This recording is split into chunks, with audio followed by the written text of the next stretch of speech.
Good morning CMA intermediate student, कैसे हैं आप लोग। हम लोगों ने अभी तक कवर कर लिया है जीएसटी का पूरा 6.5 घंटे में पूरा मैंने अपलोड कर लिया। बचा क्या है, कस्टम एक्ट बचा है, जो कि मैं जून 2022 एग्जामिनेशन के लिए पूरा अपडेटेड में यहाँ पे लेके जा रहा हूँ। विद इन 1 से 1.5 घंटे में कवर कर लेंगे। दैट मीन्स हमारा 8 घंटे में पूरा का पूरा मैराथन कंप्लीट हो जाएगा।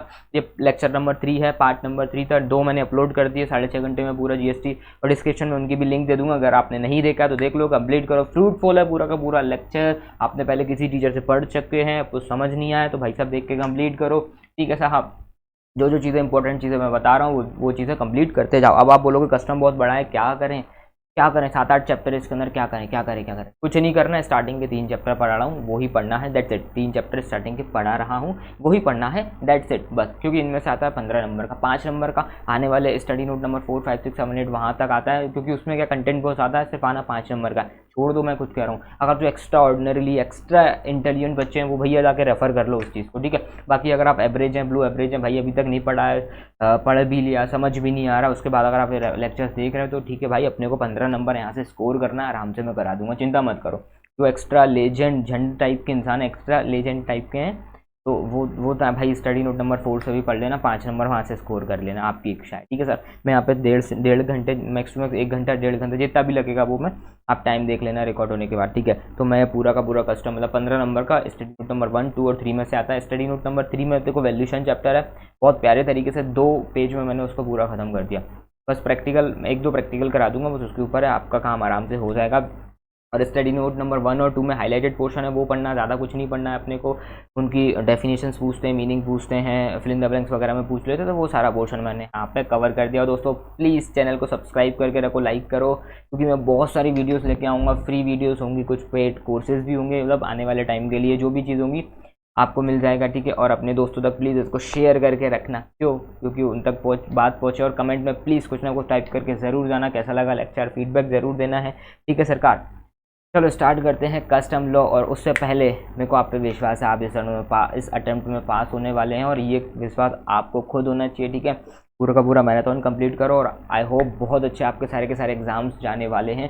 तो अपने आप पे बस विश्वास रखना। सारी की सारी चीज़ आपने पढ़ ली है। जून 22 वाले बच्चों के लिए बोल रहा हूँ, सारे सब्जेक्ट आपने अच्छे से पढ़ लिए हैं। नहीं पढ़े तो फोड़ दो भाई, आग लगा दो, तरीके से पढ़ाई चालू कर दो। इस अटेम्प्ट में तुम्हें पास होना, मुझे विश्वास है तुम पे। और ठीक है। और एक बात ध्यान रखना, तुम्हें फेल होने से सिर्फ तुम रोक सकते हो और कोई नहीं रोक सकता दुनिया में। ठीक है। तुम्हारे अंदर जितनी पावर है ना, पूरी पावर को लगा दो, साला पास होकर रहना इस अटेम्प्ट में। कोई हमें रोक नहीं सकता, कोई हमें हरा नहीं सकता। सिर्फ तुम्हें तुम्हारे अंदर का मेंटालिटी, तुम्हारी सोच, तुम्हारी नेगेटिव चीज़ें तुम्हें हरा सकती है, और इसके अलावा कुछ चीज़ नहीं हराने वाली। इसलिए बोल रहा हूँ पॉजिटिव रहो, पढ़ते रहो, साला फोड़ देंगे, कर देंगे, निकाल देंगे इस अटेम्प्ट में एग्जाम। ठीक है दोस्तों, चलो स्टार्ट करते हैं कस्टम लॉ। और प्लीज़ दोस्तों कमेंट में कुछ ना कुछ लिख के ज़रूर जाना भाई, कैसा लगा, क्या है फीडबैक, ज़रूर आपसे मेरे को चाहिए, क्योंकि हमें भी मोटिवेशन चाहिए ना, वो आप देते हो रहे। ठीक है। अब चलो स्टार्ट करते हैं। Study note number 1 highlighted portion पढ़ना, ज़्यादा कुछ नहीं पढ़ना है इसके अंदर। ठीक है। अब बोला गया भैया ध्यान से देखो बेटा, ध्यान से, fill in the blanks, match the following, ये चीज़ पूछ ली जाती है भैया। कस्टम एक्ट कैसे आया, क्या आया। तो सबसे पहली चीज़ यूनियन लिस्ट 1 के अंदर 7th शेड्यूल में एंट्री नंबर 83, याद करो। यूनियन लिस्ट की पहली लिस्ट के अंदर 7th शेड्यूल के अंदर एंट्री नंबर 83 के अंदर ये प्रोविज़न डाला गया है। कस्टम एक्ट, कस्टम की पावर दे दी गई है, किसके हाथ में दे दी गई है, सेंट्रल गवर्नमेंट के पास। भैया सेंट्रल गवर्नमेंट आप कस्टम एक्ट बनाओ, कस्टम एक्ट लगाओ, किसके अंदर दे दी गई है, एंट्री नंबर 83। यूनियन लिस्ट कौन सी, यूनियन लिस्ट की लिस्ट नंबर 1 के अंदर शेड्यूल कौन सा, 7th शेड्यूल। दैट्स इट, आपको याद हो चुका है। ठीक है। और कौन सा डिपार्टमेंट इसको देखेगा, वो CBIC, central board of indirect tax and custom. ये जीएसटी एक्ट भी देखता है, प्लस ये कस्टम एक्ट भी देखता है। डन, सीबीआईसी याद कर लो। अब कस्टम होता क्या है, देखो कोई भी चीज़ आप इंपोर्ट करो भैया, इंडिया के बाहर से कोई भी चीज़ लाने वाली चीज़ को इंपोर्ट कहते हैं, इंडिया से बाहर कोई भी चीज़ ले जाने वाली चीज़ को एक्सपोर्ट कहते हैं। बेसिक सी बात है, मैंने आपको बता दिया। ठीक है। कोई भी आप इंपोर्ट करो, कोई भी आप एक्सपोर्ट करो, उस पर लगता है custom duty, basic custom duty, तो उसको बोलते भैया कस्टम लगेगा। ठीक है। कस्टम ड्यूटी की एक डेफिनेशन दे रखी थी, मैंने डाल दिया यहाँ पे। Custom duty is levied on goods imported into and exported from India. ठीक है। कस्टम ड्यूटी लीविड लगती है, कब लगती है, आप कोई भी गुड्स को इंपोर्ट करो इंडिया में, यहाँ पर आप इंडिया से एक्सपोर्ट करो। डन है, चलो आगे बढ़ो।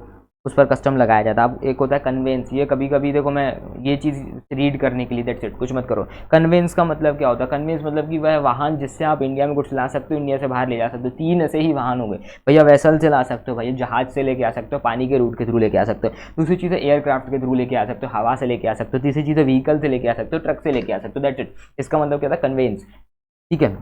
और ड्यूटेबल गुड्स, ड्यूटेबल गुड्स का मतलब क्या होता है? जिन गुड्स पर ड्यूटी लगना है, बेसिक कस्टम ड्यूटी जिस पर लगना है उसको बोलते हैं dutiable goods, that's it. Goods का मतलब क्या होगा? गुड्स के अंदर क्या क्या चीज़ आएगी? एमसीक्यू में पूछ लिया जाता है। क्या होता है गुड्स का मतलब? Vessel, aircraft, vehicle. मतलब कोई ट्रक है, एग्जाम्पल दे रहा हूँ, कोई ट्रक है, इंडिया के बाहर से कोई सामान लेके आया, इंडिया में उसने सामान उतारा और चला गया, तो उसको क्या अपन गुड्स मान ले? नहीं रे बाबा, उसकी बात नहीं कर रहे हैं। कोई भी वेसल है, ट्रक है, मैं इंडिया के बाहर से इंपोर्ट करके लाया, मैं भाई ट्रक परचेस करके लेके आया इंडिया के बाहर से, तो मैं उसको बोलूँगा, क्या बोलूँगा भाई? उस पर इम्पोर्ट होगा वो, उस पर हम कस्टम ड्यूटी लगा देंगे दोस्तों। क्या लगा देंगे? कस्टम ड्यूटी लगा देंगे। समझ ना समझ एक बार और, मैं इंडिया के बाहर से एयरक्राफ्ट परचेस करके लेके आया, उस पर तो कस्टम लगेगा ना रे बाबा? लगेगा रे बाबा। मैं वेसल इंडिया के बाहर से परचेज करके आया, लगेगा रे बाबा? उस पर सॉरी, उसको हम गुड्स मानेंगे? लगेगा, हाँ जी लगेगा, ठीक है साहब।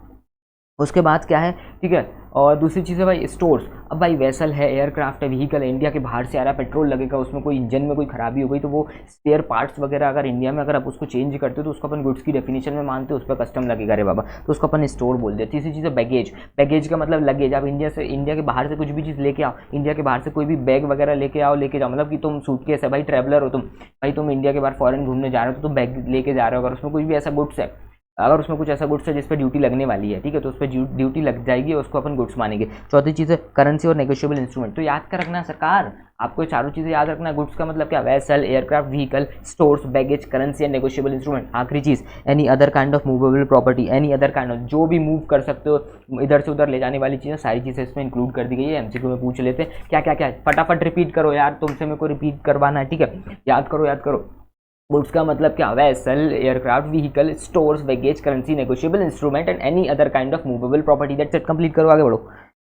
अब ओके, उसके बाद इंपोर्ट रिपोर्ट। भाई कोई भी चीज़ है भाई, मैं ट्रक चला के लेके आया इंडिया के बाहर से, फिर मेरे को कस्टम पोर्ट में, सॉरी हाँ, कस्टम के पोर्ट पे मैं रुक गया। अब मेरे को क्या होगा कि इंपोर्ट रिपोर्ट, जो इंपोर्ट करके लेके आएगा उसको रिपोर्ट करना पड़ेगा, कस्टम ऑफिसर के पास जाना पड़ेगा वितिन 12 घंटे, 12 घंटे में उसके पास जाना पड़ेगा, उसको बताना पड़ेगा ये सर ये इतने सारे गुड्स मैं इंडिया के बाहर से लेके आया हूँ, मैं ट्रक से लाया हूँ, वेसल से लाया हूँ, जिससे भी आप आए हो। सपोज करना आप एयरक्राफ्ट से लेके आओ, एयरक्राफ्ट आपने लैंडिंग करा दी, भैया पायलट हो, चला के लेके आपने लैंड करा दिया, ठीक है। आप पोर्ट पे खड़े हो, आप कस्टम ऑफिसर के पास जाओगे, वितिन 12 घंटे डिटेल लेके साहब मैं इंडिया के बाहर से गुड्स लेके आए, इस पर ड्यूटी लगाओ और ये सामान उतारो, मेरे को वापस भी जाना है, ठीक है। तो ये काम कब करेगा भैया? वितिन 12 घंटे। एयरक्राफ्ट आ गया या फिर वेसल आ गया या फिर आप ट्रक से लेके आओ, ट्रांसपोर्ट से कुछ भी चीज़ें आप लेके आओ, बस 12 घंटे के अंदर अंदर आपको रिपोर्ट करना है, ठीक है साहब। कौन रिपोर्ट करेगा? वो बंदा रिपोर्ट करेगा जो लेके आया है, ठीक है। उसके बारे में मैं आगे बात करूंगा। अब भैया इंडिया की मीनिंग कभी कभी आपसे पूछ लेते हैं, इंडिया का मतलब क्या? इंडिया का मतलब पूरा अर्थ, सॉरी पूरा अर्थ नहीं बोल रहा हूँ, जो इंडिया है ना हमारा पूरा का पूरा मैप, इंडिया का ये मैप बना दिया भैया। मेरी ड्राइंग बहुत शानदार है, ठीक है साहब।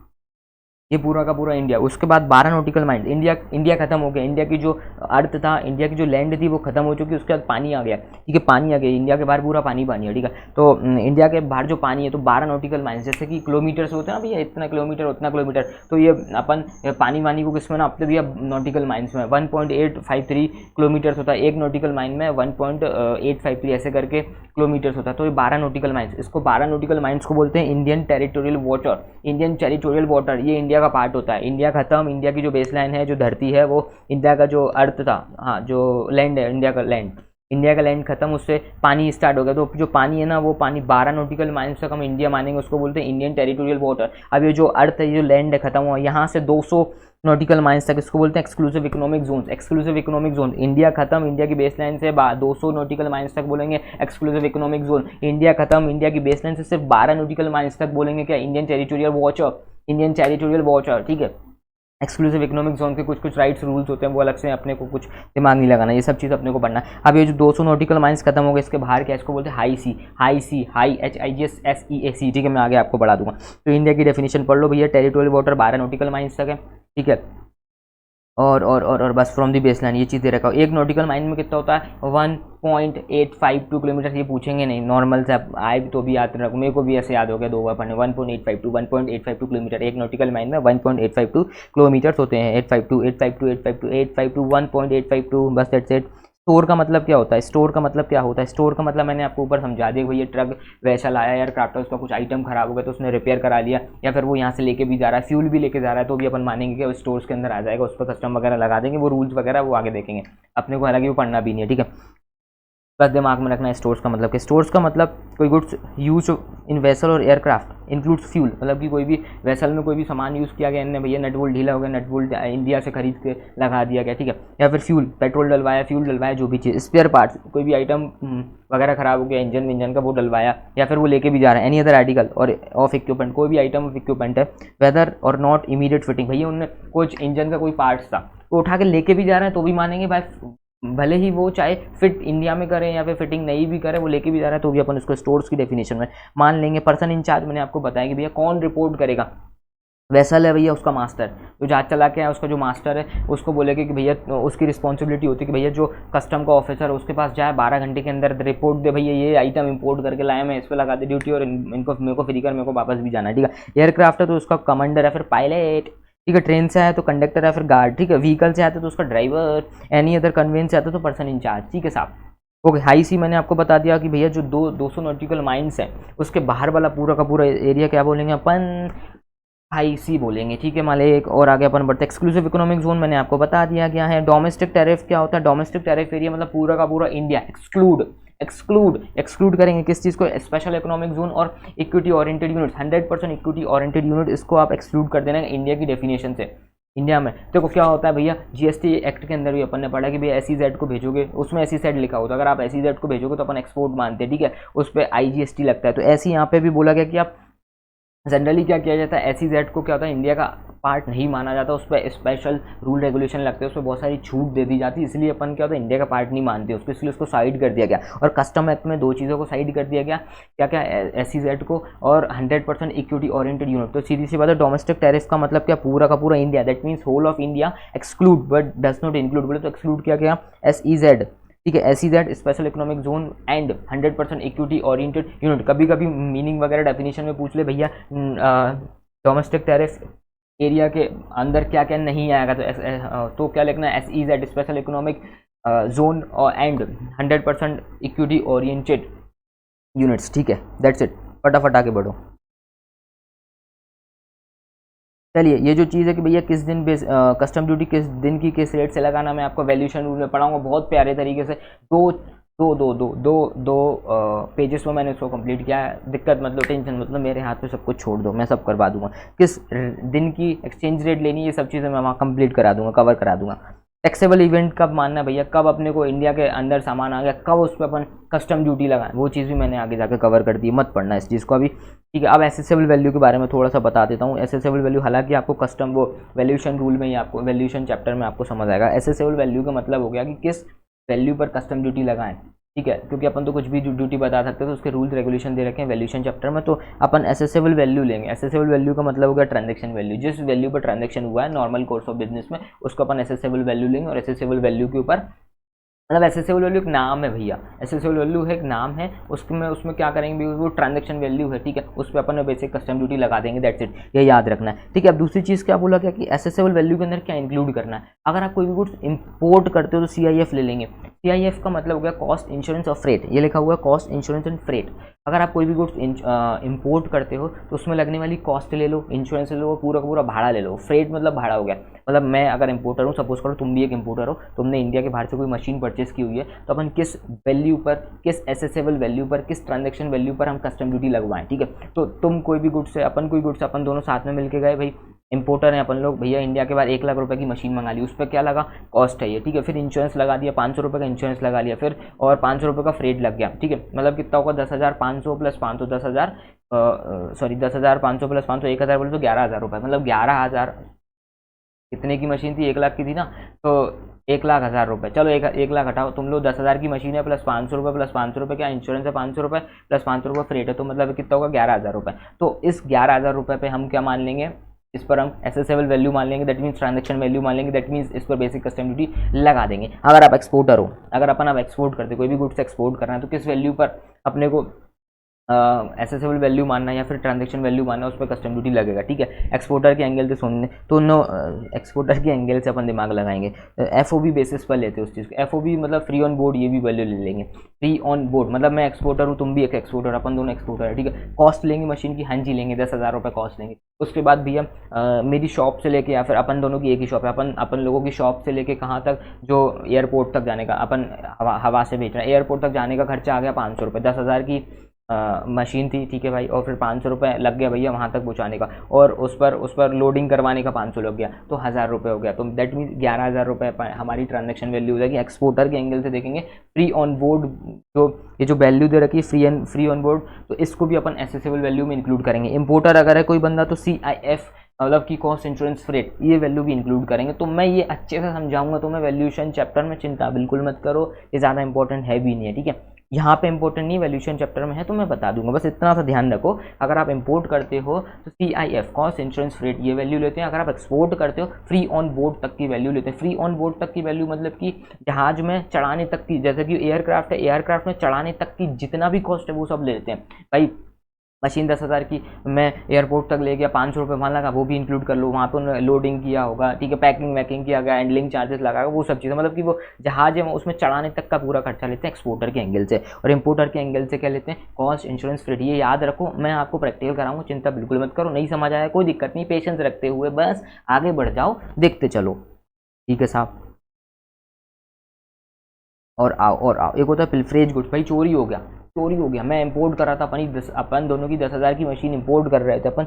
हुआ क्या भाई, जहाज़ से मशीन गिर गई भाई, जहाज़ का इन्होंने गेट खोल दिया, जो भी चीज़ें भाई एयरक्राफ्ट से आ रहा था तो इन्होंने गेट खोल दिया, वो गिर गई मशीन। अब इस पर कस्टम ड्यूटी लगा दोगे? नहीं लगाएंगे भाई, पिटना है क्या कस्टम वालों को? भाई तो मेरा सामान नहीं दिया तुमने, इंपोर्ट कर रहा था, मशीन को चोरी हो गई और तुम ऊपर से कस्टम ड्यूटी लगाओगे? नहीं लगेगी। ठीक है, अब ये कब तक नहीं लगती, देखो आपने कोई गुड्स इंपोर्ट किया, वो लोग जहाज से उतार रहे थे तो मशीन टूट गई, तो उस पर लगाओ दोगे? नहीं लगाएंगे भाई। ठीक है, जब तक, कब तक नहीं लगती वो मैं बताता हूँ, पूरी चीज़ रीड करता हूँ फिर मैं आपको बताता हूँ। No duty is payable if the pilferage मतलब चोरी हुआ is found before clearance from the custom. मतलब सपोज क्या, कस्टम ऑफिसर, मैं कस्टम ऑफिसर हूँ, ठीक है भाई, सामान उतर रहा है, वहाँ पे जाके चोरी हो गया, ठीक है, या फिर जहाँ एयरक्राफ्ट से आया उसी में चोरी हो गया, गिर गया, जो भी हो गया, ठीक है, या फिर पोर्ट पर आ गया, ठीक है। अब पोर्ट से ये लोग क्या लेके जा रहे हैं भैया, पोर्ट पर रखा हुआ है, पोर्ट पर भी चोरी हो गया, पोर्ट पर भी चोरी हो गया, तो भी ड्यूटी नहीं लगेगा। ठीक है, तो जब तक मैं घर नहीं ले जाता, अगर मैं कस्टम ऑफिसर ने बोलिए चलो क्लियर कर दिया सामान, हमने इस पर ड्यूटी व्यूटी लगा दी, आप घर ले जाओ, और उसके बाद चोरी होता है तो भाई वो मेरी रिस्पॉन्सिबिलिटी, क्योंकि उनने अपने को गुड्स हैंड ओवर कर दिए गए।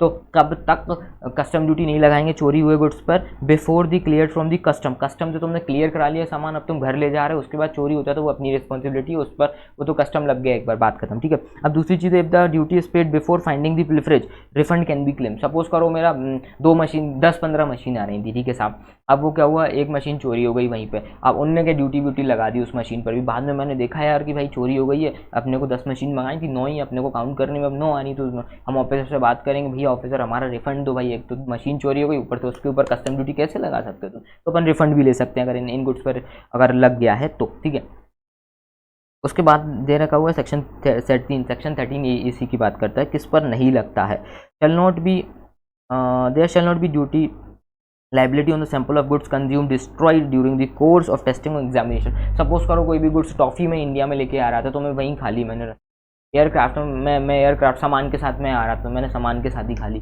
तो लगेगा? नहीं लगेगा। बीच में क्या हुआ भाई, डिस्ट्रॉय हो गया, कि हम जब परचेज़ कर रहे थे, अपन इंडिया के बाहर गए, हम अपन इंपोर्टर हैं, मशीन वगैरह परचेज़ कर रहे थे, तो अपन ने क्या उसकी टेस्टिंग कर ली, उसकी एग्जामिनेशन कर लिया, तो वो टूट गई या फिर कुछ भी चीज़ हो गया, अपन इंडिया में लेके ही नहीं आ पाए, तो वो जो खर्चा लगा डिस्ट्रॉय वगैरह को, जो भी खर्चा लगा उस पर कस्टम नहीं लगाया जाएगा, सीधी सी बात है। Condition to be satisfied for exemption from the duty, मतलब जो पिलफरेज गुड्स है, जो चोरी हो गया है, उस पर कुछ कंडीशन है। क्या कंडीशन है? Importer should have been pilferage, मतलब इंपोर्टर मैं हूँ तो मेरी चोरी होना चाहिए, मेरे गुड्स की चोरी होना चाहिए। ठीक है, दूसरी चीज़ है the pilferage should have been occurred after the goods are unloaded but before the proper officer makes an order for the clearance for home consumption or for deposit into warehouse। ठीक है, इसका मैं आपको मतलब समझाता हूँ। देखो एयरक्राफ्ट में चोरी हुआ तो भैया अपन बच गए, नहीं लगेगा कस्टम। अब उसका एयरपोर्ट पर वो उतर रहा था, उस पर भी बच गए, लेकिन एक ऑफिसर खड़ा हुआ, उसने क्लियर कर दिया गुड्स, उस पर कस्टम ड्यूटी वगैरह लगा दिया है, उसने क्लियर कर दिया कि या तो आप वेयर हाउस में ले जाओ गुड्स, वेयर हाउस होते हैं कस्टम डिपार्टमेंट के, वेयर हाउस होते हैं, अपन सामान रख सकते हैं वहाँ पे 1 साल के लिए, ठीक है, 2 साल तक के लिए, ठीक है, वो एक अलग मैटर है। ठीक है, तो या तो वो क्लियर कर देगा कि या तो वेयर हाउस में ले जाओ या फिर अपने को घर ले जाना तो आप घर ले जाओ। इन दोनों में से कोई भी कंडीशन फुलफिल होती है कि मतलब आप वेयर हाउस में ले जा रहे हो तो अगर उसने क्या कर दिया, क्लियर कर दिया, क्या कर दिया, ऑर्डर दे दिया क्लियर होने का, भाई क्लियर कर दिया, उसका ऑर्डर दे दिया, उससे पहले तक अगर चोरी हो गई तो हमारे ऊपर बेसिक कस्टम ड्यूटी बच गई। लेकिन अगर उसने ऑर्डर दे दिया है क्लियर फॉर, या फिर आप घर ले जाओ या फिर आप वेयर हाउस में ले जाओ, तब तो लग जाएगी ड्यूटी, ठीक है, क्योंकि वो हमारी रिस्पॉन्सिबिलिटी होती है। हमने बोल दिया भाई वेयर हाउस में रखवा दो सामान, तो उसने ऑफिसर ने बोल दिया लिख के भैया ऑर्डर दे दिया, इसको वेयर हाउस क्लियर कर दिया गुड्स, भैया वेयर हाउस में रखवाओ, तो उसका हमारी रिस्पॉन्सिबिलिटी चोरी होती है, हम पे हमारी जवाबदारी, तो उस पर तो वो कस्टम ड्यूटी लगना ही है। या फिर हम बोलते हैं कि होम कंजम्पशन, मतलब कि मैं घर लेके आ रहा हूँ सामान को, तो क्लियर कर दिया वहाँ से, तो उन्होंने ऑफिसर ने क्लियर कर दिया, ऑर्डर दे दिया क्लियर करने का, अब उसके बाद तो उस पर तो लग चुकी है कस्टम ड्यूटी, ठीक है। चलिए और तीसरी चीज़ दे रखा होगा कि the goods should not have been restored back to the importer. Suppose करो चोरी हो गया था गुड्स, ठीक है, अब वो मेरे को वापस मिल गया, तो उस पर तो कस्टम लगाएंगे ना यार भाई, वो सब चीज़ें बोला गया था, ठीक है। अब क्या होगा, बहुत सारे गुड्स के बारे में बता दिया गया कि और भी ऐसे गुड्स हैं जहाँ पर हम ड्यूटी नहीं लगाएंगे। कौन कौन से गुड्स हैं भाई, मैं यहाँ पे बताता हूँ, रीड कर ले रहा हूँ। ऑल गुड्स, डेरेलिक हो गया, जेटसम, फ्लोटसम एंड व्रेक, ठीक है, ब्रॉट और coming into India shall be dealt with as they were imported into India. ये जो गुड्स हैं इसके बारे में बता दिया गया, मैं बताता हूँ आपको। इवन देखो, डेरेलिक का मतलब होगा भैया जहाज डूब गया, ये बन रहा है ना, डेरेलिक का मतलब है वेसल और cargo is abandon in the sea without any hope of recovery, मतलब डूब गया भैया, खो गया। अब ये जो खो गया इसका मलबा वगैरह आ गया, अपने को मिल गया, कस्टम पोर्ट तक बहते बहते आ गया, तो इस केस में क्या करेंगे, तो इस केस में बताया गया कि अगर ये डूब गया तो कस्टम ड्यूटी नहीं लगाएंगे। लेकिन किसी, अब जो बहता बहता इसका मलबा आ गया है, कुछ भी चीज़ है भाई आ गया है, कस्टम पोर्ट तक आ गया, तो ठीक है, अगर जो व्यक्ति इस पर क्लेम कर रहा है यार मेरा गुड्स है, तो भैया तू बेसिक कस्टम ड्यूटी दे और निकल ले, भले वो गुड्स उसका हो उसका ना, उससे कोई मतलब नहीं, ठीक है। डेरेलिक गुड नॉर्मली पूछा जाता है, डेरेलिक गुड्स पर कस्टम ड्यूटी लगेगी, कभी नहीं लगेगी, ठीक है।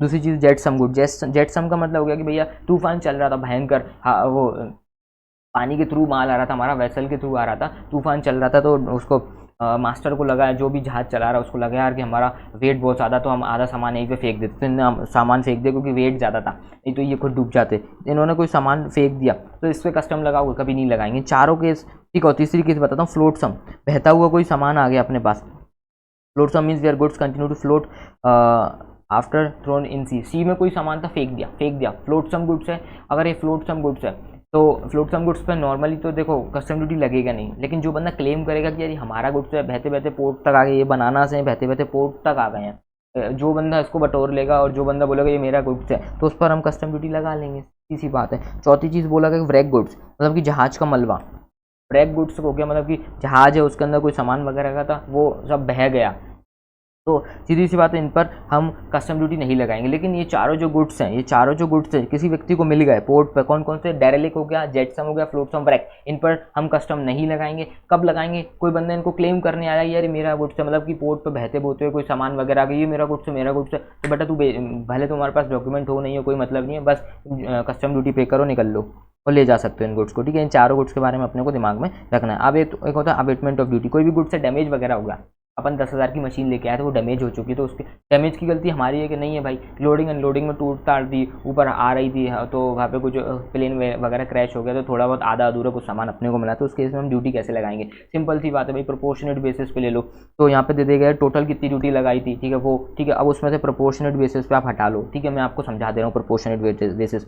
ये एग्जाम्पल है, इसमें बोला गया है भाई रीड मत करो, मैंने पूरा रीड किया हुआ है, बस मैं आपको बता दे रहा हूँ। 50,000 का गुड्स, 50,000 की मशीनें अपन दोनों लेके आए, इंपोर्ट करके लाए 50,000 की, ठीक है। अब डैमेज हो गया, डैमेज होने के बाद उसकी जो वैल्यू बची 10,000 रुपये की, कोई मशीन है 50,000 की हम लेके आए जिसकी वैल्यू सिर्फ अब 10,000 रुपये बची, मतलब कि 40,000 रुपये का मेरा डैमेज हो गया है, ठीक है साहब। अब इसकी प्रोपोर्शनेट निकाल लो, प्रोपोर्शनेट कितना होगा, टोटल कितने का, 50,000 का लेके आए, इस पर कस्टम ड्यूटी कितनी लगा ली, ये दे रखा हुआ है, हाईलाइट कर देता हूँ उसको मैं,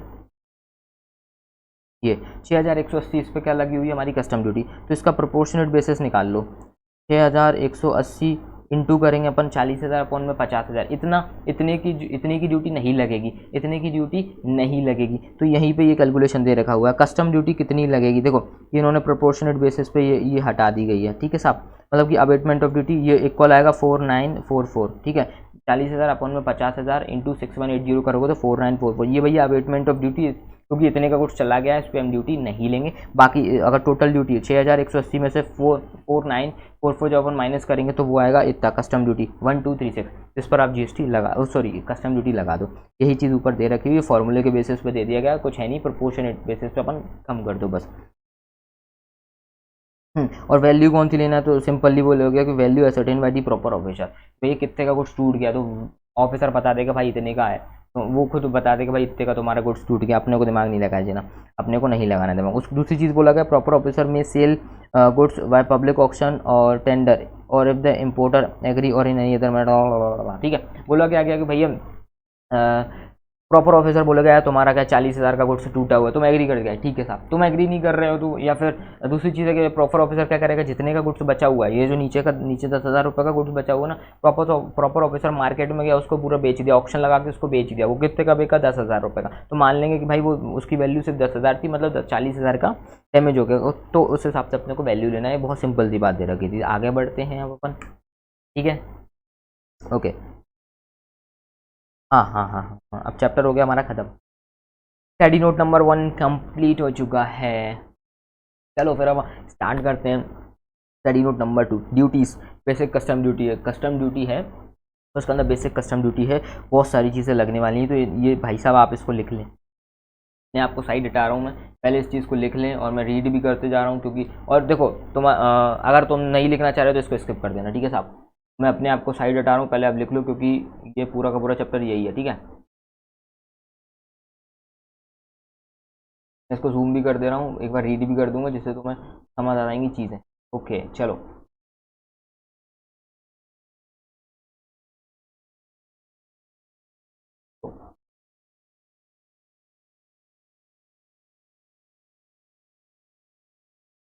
चलो मैं अब आपको जूम करा रहा हूँ। देखो सबसे पहले लिखना अपने को assessable value, ASSESSAVLEVALUE equal to लगा के कुछ भी क्रॉस क्रॉस क्रॉस क्रॉस लिख दो, मतलब ये वैल्यू है, ठीक है। उसके बाद क्या लगाएंगे अपन, बेसिक कस्टम ड्यूटी। सेकंड पे क्या दे रहे, देखो मैं ज़्यादा इसमें पेन नहीं चला सकता क्योंकि फिर दिक्कत हो जाएगी, उसके चलो छोटा सा चला भी देता हूँ, ठीक है साहब। दूसरी चीज़ एसेसेबल वैल्यू हो गई, प्लस इसमें लगना है basic custom duty. Basic custom duty किस पर लगेगी, बेसिक कस्टम ड्यूटी लगेगी हमारी एसेसेबल वैल्यू पर।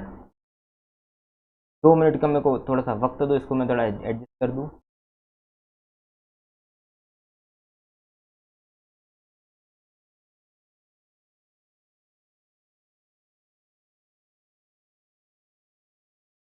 ठीक है, ये एडजस्ट हो चुका है, ठीक है। एसेसेबल वैल्यू है, मतलब कि जो वैल्यू हमने अभी पढ़ा ना ट्रांजेक्शन वैल्यू, वो वाली ले लेंगे हम वैल्यू, ठीक है।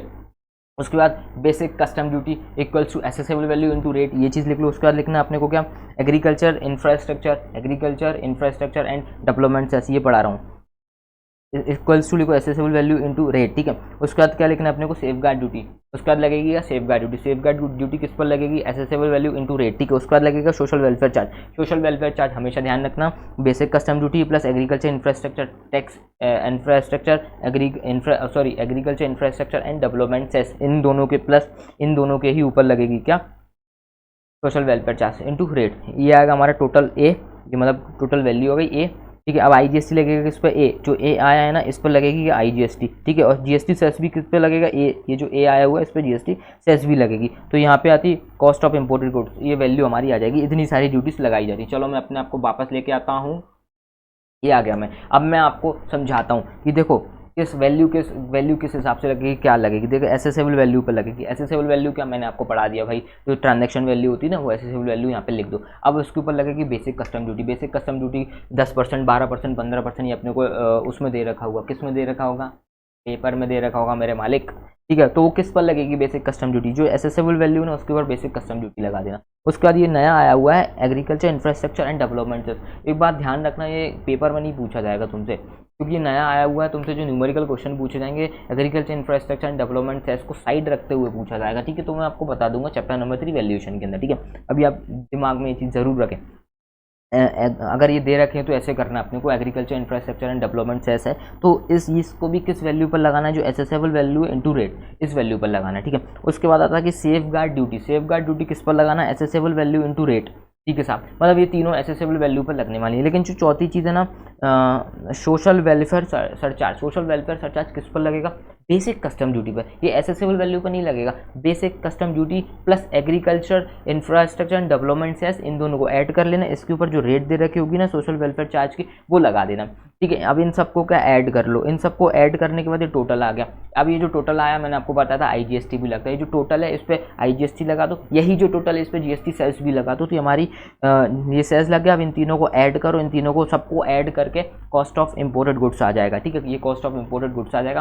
तो ये तुमसे अभी इस चैप्टर में पूछेंगे नहीं, इसके ऊपर तुम्हारे अभी चैप्टर नंबर 2 में कोई स्टडी नोट नंबर 2 में कोई क्वेश्चन नहीं है। बस ये मैंने आपको जो समझाई ना, basic custom duty, agriculture infrastructure और सेफगार्ड ड्यूटी, सोशल वेलफेयर के ऊपर मीनिंग पूछ लेते हैं, व्हाट इज सेफगार्ड ड्यूटी क्या होती है। तो ये तो तुम्हें लिखना ही है कि एसेसेबल वैल्यू पे लगना है, ये सोशल वेलफेयर चार्ज है तो custom duty plus agriculture infrastructure and development cess के ऊपर लगना है। ये तो लिखना ही लिखना है, इसके साथ साथ में मैं बहुत सारी चीज़ें पढ़ा रहा हूँ वो भी लिखना है। तो यही चीज़ दे रखी है कि भाई कस्टम ड्यूटी मतलब इंपोर्ट करोगे तो लगोगे, एक्सपोर्ट करोगे तो भी लगेगा। वो एक्सपोर्ट वाली इंपॉर्टेंट नहीं, वो नहीं पूछते हैं, मोस्टली क्वेश्चन इंपोर्टेड पर ही आते हैं, तो वो चीज़ पढ़ना है। तो क्या दे रखा? बेसिक कस्टम ड्यूटी लगेगी, ठीक है साहब, प्रोटेक्टिव ड्यूटी लगेगी, सेफगार्ड ड्यूटी लगेगी, काउंटर वेलिंग ड्यूटी लगेगी, एंटी डंपिंग ड्यूटी लगेगी, आईजीएसटी सेस लगेगा,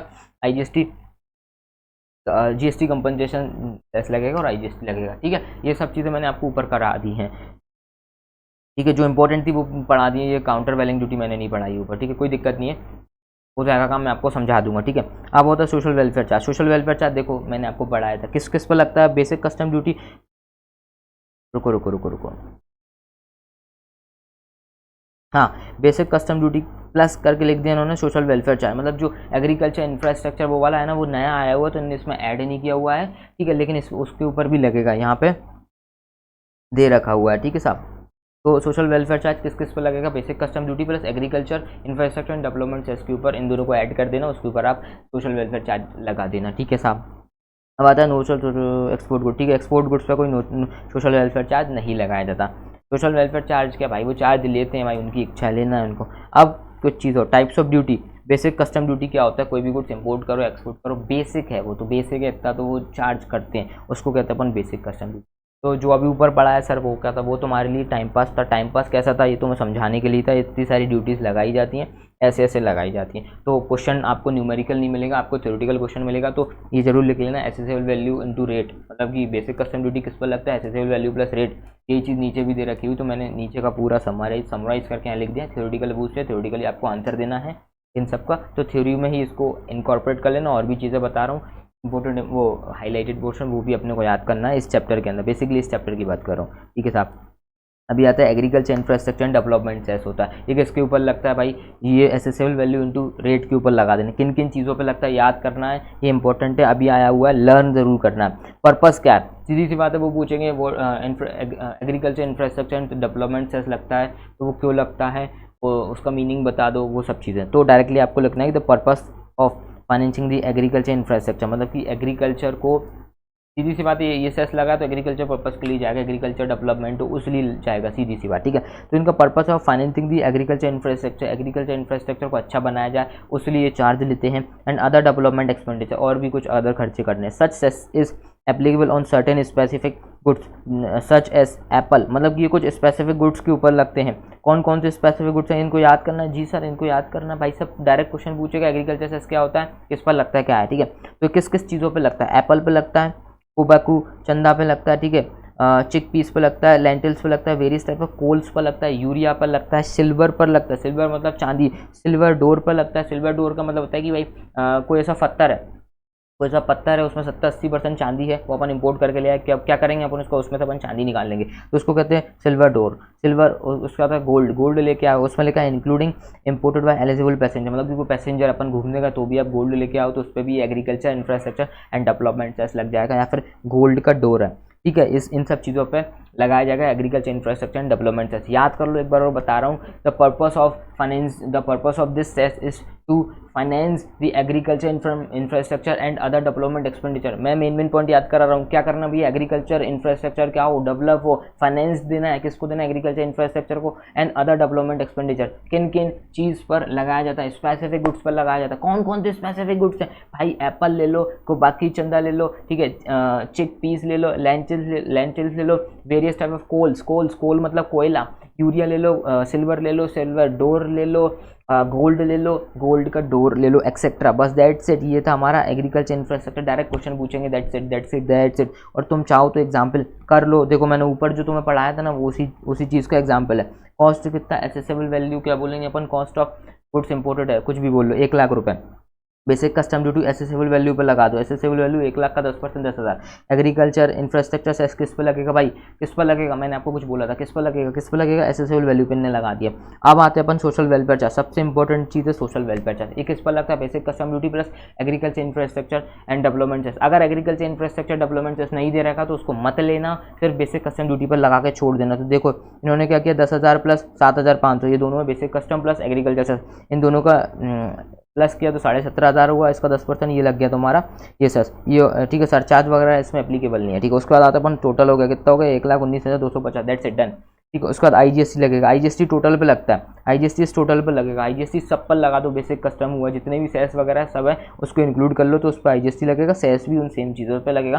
तो total value of goods imported ये जरूर कर लेना, मैंने सबसे ऊपर पढ़ा था वो यहाँ पे है, ठीक है मालिक। चलो आगे जाते हैं। सोशल वेलफेयर चार्ज 10% से लगाया जाता है, इसकी वैल्यू कितनी, 10%। किस पर लगाते हैं, सिर्फ एग्रीगेट ऑफ दी, मैंने आपको बताया ना, कस्टम ड्यूटीज़ पर लगाएंगे अपन social welfare charges plus agriculture cess पे लगेगा। अब दूसरी चीज़ यहाँ पे बहुत इंपॉर्टेंट चीज़ आती है, पूछते हैं क्वेश्चन में, किस पर सोशल वेलफेयर चार्ज नहीं लगाते, सब पे लगा दो, बस दो चीज़ पे मत लगाना, कस्टम ड्यूटी पर मत लगाना और एग्रीकल्चर, सॉरी किस पर नहीं लगता, मतलब किस किस पर लगेगा, बेसिक कस्टम ड्यूटी पर लगेगा और एग्रीकल्चर सेस पर लगेगा, ठीक है। एग्रीकल्चर पूरा नहीं बोल रहा हूँ मैं, एग्रीकल्चर इंफ्रास्ट्रक्चर डेवलपमेंट सेस नहीं बोल रहा हूँ, बस एग्रीकल्चर सेस बोल दे रहा हूँ, उसका शॉर्ट फॉर्म में यूज़ करें। किस पर नहीं मतलब किस वैल्यू को नहीं ऐड करना है, सेफ गार्ड ड्यूटी, उसको मतलब जब आप ये जो सोशल वेलफेयर चार्ज कैलकुलेट करोगे तो सेफ गार्ड ड्यूटी आप टोटल वैल्यू में मत लेना, काउंटर वेलिंग ड्यूटी मत लेना, एंटी डंपिंग ड्यूटी मत लेना, IGST मत लेना, कंपनसेशन सेस मत लेना। मतलब क्या क्या चीज़ लेना, basic custom duty plus agriculture cess लेना, बस दैट्स इट। याद कर लो बेटा, इस चीज़ को याद करना है अपने को। उसके बाद आगे जाते हैं अपन, GST कंपनसेशन सेस होता है। GST कंपनसेशन जो सेस होता है, याद कर लो इसको, लग्जरी प्रोडक्ट्स पर लगता है, लग्जरी प्रोडक्ट्स पर लगता है GST consumption, GST compensation cess किस पर लगता है, लग्जरी प्रोडक्ट्स पर लगता है, लाइक हाई एंड कार्स हो गया, डीमेरिट कमोडिटीज़ लाइक पान मसाला हो गया, टोबैको हो गया, एरेटेड ड्रिंक हो गया, फॉर अ पीरियड ऑफ 5 साल in order to compensate the state for loss for revenue. देखो क्या होता है कि GST कंपनसेशन से कस्टम की बात कर रहा हूँ, GST की बात मत लेना, यहाँ पर कस्टम एक्ट चल रहा है, वो अलग है, ये अलग है। कस्टम के अंदर जब इस किसी स्टेट को लॉस हो रहा है, सपोज करो MP में मैं बैठा हूँ, MP स्टेटमेंट को यार पैसे की जरूरत है, लॉस हो रहा है, तो वो क्या करेंगे भैया, GST कंपनसेशन सेस लगा देंगे इन जो गुड्स को आप इंपोर्ट करोगे या फिर आप एक्सपोर्ट करोगे, ठीक है। रेट भी बढ़ा सकते हैं कंपनसेशन की, लेकिन इन्होंने स्पेसिफिक रेट फिक्स कर रखी हुई है। हालांकि इस पर क्वेश्चन नहीं आएगा, डायरेक्टली थ्योरेटिकल क्वेश्चन आएगा कि क्या किन किन पे लगेगा भैया, लग्जरियस प्रोडक्ट्स पर लगेगा, कैसे, हाई एंड कार पर, डीमेरिट्स कमोडिटी जैसे पान मसाला, टोबैको, एरेटेड ड्रिंक्स कितने साल के लिए लगेगा, 5 सालों के लिए लगेगा, ठीक है। जो स्टेट लॉस में जा रही है वो लगा लेती है, स्टेट के ऊपर है कब लगाना है कब नहीं लगाना, तो वो याद करना इंपॉर्टेंट चीज़ है, ठीक है। उसके बाद हाँ, यहाँ पे प्रोटेक्टिव ड्यूटी होता है। प्रोटेक्टिव ड्यूटी क्या होता है, थ्योरेटिकल क्वेश्चन आएगा, कोई प्रैक्टिकल क्वेश्चन इस पर नहीं पूछा जाएगा। एक सेकंड का मेरे को टाइम दो, उसमें थोड़ा सा एडजस्टमेंट, नहीं चलो ठीक है, डन है, कोई दिक्कत नहीं। प्रोटेक्टिव ड्यूटी क्या होता है, देखो भाई आप इंडिया से बहुत सारा इंपोर्ट करो, चाइना से सपोज करो बहुत सारे गुड्स आप इंपोर्ट करते जा रहे हो, तो भाई यहाँ इंडिया के जो भी मैन्युफैक्चरर्स हैं झक मारेंगे क्या, बेवकूफ़ है क्या, तुम इंडिया के बाहर से सारी चीज़ें इंपोर्ट करो, हम यहाँ के मैन्युफैक्चरर्स पागल हैं कि भाई लॉस जाएगा, कोई इंसान खरीदेगा नहीं, अपन जब सस्ते में इंडिया के बाहर से आप इंपोर्ट करते जा रहे हो, तो उनके लिए लगा दिया गया प्रोटेक्टिव ड्यूटी। क्या करोगे, सपोज करो 1,00,000 रुपये की कोई मशीन है, ठीक है, अब इंडिया के बाहर से कोई बंदा 50,000 रुपये में चाइना बना के बेच रहा है, चाइना दे रहा है 50,000 रुपये में, तो चाइना ने यहाँ पे एक्सपोर्ट कर दिया, मतलब यहाँ पे अपन ने इंपोर्ट कर दिया 50,000 की वो मशीन है। अब इंडिया वाले 1,00,000 रुपये की बना रहे हैं, तो इंडियन गवर्नमेंट मोदी जी ने देखा यार 50,000 रुपये की वहाँ से आ रही है, और इंडिया में लेबर महंगी है, मटेरियल महंगा, यहाँ पे 1,00,000 रुपये की पड़ती है, तो क्या करें, मर जाएंगे, बर्बाद हो जाएंगे मैन्युफैक्चर। क्या करें, 50,000 रुपये की 50,000 की वहाँ से आ रही है, तो 50,000 का प्रोटेक्टिव ड्यूटी लगा लो बेटा, ले आओ चाइना वाले, ले आओ इंडिया में, ले आओ, कितने के ले आ रहे हो, 50,000 की, लो 50,000 का हमने तुम पे इंपोर्ट ड्यूटी ठोक दी, प्रोटेक्टिव ड्यूटी ठोक दी, बेचो बेटा, कितने में बेचोगे, तो 1,00,000 की बेचना पड़ेगा उनको, तो वो चीज़ है प्रोटेक्टिव ड्यूटी। अब इसमें क्या दे रखा होगा कि a duty on import goods, import पर लगाई जाती है, for a protection of interest of any industry established in India on the recommendation of tariff commission, ठीक है, सीधी सी बात है, प्रोटेक्ट करना द इंटरेस्ट ऑफ कोई भी इंडस्ट्री जो कि एस्टैब्लिश इन इंडिया, इंडिया में जितनी भी इंडस्ट्री है उनको प्रोटेक्ट करने के लिए बनाया गया। क्या क्या क्या ध्यान रखो, प्रोटेक्टिव ड्यूटी का मतलब क्या, प्रोटेक्ट करना है किसको, इंटरेस्ट ऑफ, किसका interest, industry establish in India, India के अंदर जितनी भी इंडस्ट्री है, इंडिया के अंदर जितनी भी इंडस्ट्री, उनका इंटरेस्ट बोले तो प्रॉफिट को, इंटरेस्ट को प्रोटेक्ट करने के लिए प्रोटेक्टिव ड्यूटी लगाई जाती है, ठीक है साहब। It is effective only and inclusive on date if any specified in the first schedule of tariff. सीधी सी बात है, किस डेट पर किस किस शेड्यूल, मतलब फर्स्ट शेड्यूल ऑफ टैरिफ, जो टैरिफ रेट, टैरिफ मतलब रेट, जो टैरिफ का जो शेड्यूल है उस रेट, जिस रेट लिखा, जो रेट लिखा होगा उस रेट से हम लगा देंगे, दैट्स इट। एक होती है safe guard duty. Safe guard duty क्या होता है कि मैं आपको थोड़ा सा रफ कर लूँ फिर मैं आपको बताता हूँ। Safeguard duty is product specific, हर सब पे नहीं लगेगी सेफ गार्ड, कुछ कुछ प्रोडक्ट्स पर लगेगी, ठीक है। Duty, the duty impose under this section shall be impose for a period of 4 years from the date of imposition and can be extended with the total period of leave not exceeding 10 साल। मतलब कि ये जो product safe guard duty, याद करो याद करो याद करो, सेफ गार्ड ड्यूटी कब कब लगेगी, 4 साल के लिए हम लगा सकते हैं, मैक्सिमम टू 10 years तक के लिए हम इस पर लगा सकते हैं, मतलब मिनिमम 4 साल की हमको लगाना, लगा लो। गवर्नमेंट चाहे इच्छा हो रही गवर्नमेंट की 10 साल तक के लिए मैक्सिमम हम सेफ गार्ड ड्यूटी लगा सकते हैं। किन किन पर नहीं लगेगी safeguard duty? Shall not be apply to articles imported by 100% EOQ economic oriented unit ने अगर कोई भी इम्पोर्ट किया है तो उसके ऊपर सेफ गार्ड ड्यूटी नहीं लगाई जाएगी, या फिर यूनिट इन FTZ या फिर SEZ अनलेस स्पेसिफिकली मेड। सीधी सी बात है, किन किन पर नहीं लगेगी, MCQ पूछा जा सकता है। सेफ गार्ड ड्यूटी किन पर नहीं लगेगी? SEZ पर नहीं लगेगी, EOQ इकोनॉमिक ओरिएंटेड जोन पर नहीं लगेगी, और FTZ पर नहीं लगेगी। कब तक नहीं लगेगी? जब तक उन पर स्पेसिफिकली नोटिफिकेशन ना आ जाए कि भाई इन पर लगाना है तो लगेगी, ठीक है, नॉर्मली नहीं लगेगी। ये थी हमारी safe guard duty. Safe guard duty के बारे में और कुछ चीज़ें याद करना अपने को। Not impose on imported following item. सीधी सी बात है, सेफ गार्ड ड्यूटी कब लगाई जाती है? जब बहुत सारा इंडिया के बाहर से इंपोर्ट होता है ना, तब लगाई जाती है सेफ गार्ड ड्यूटी, कि भाई इंडिया के मैन्युफैक्चरर्स को बचा लो। प्रोटेक्टिव ड्यूटी अलग है कि भाई तुम सस्ते में कोई गुड्स लेके आ रहे हो इंडिया के बाहर से, तो प्रोटेक्ट बचाने के लिए लगा लो। सेफ गार्ड ड्यूटी क्या होता है? बहुत सारा इंपोर्ट हो रहा है, बहुत ज़्यादा इंडिया के बाहर से इंपोर्ट हो रहा है यार, इंडिया इंपोर्ट पर डिपेंड हो रहा है भैया, बाहर की दुनिया पे इंडिया डिपेंडेंट हो रहा है, तो इसलिए अपन जो इंपोर्ट हो रहा है उस पर लगा दो कौन सी? सेफ गार्ड ड्यूटी, ठीक है साहब। तो किन किन गुड्स पर नहीं लगेगी? मिनिमम बोला गया कि भैया सेफ गार्ड ड्यूटी के साथ 4 साल के लिए लगाई जाएगी, मैक्सिमम टू 10 साल के लिए हम लगा सकते हैं सेफ गार्ड ड्यूटी।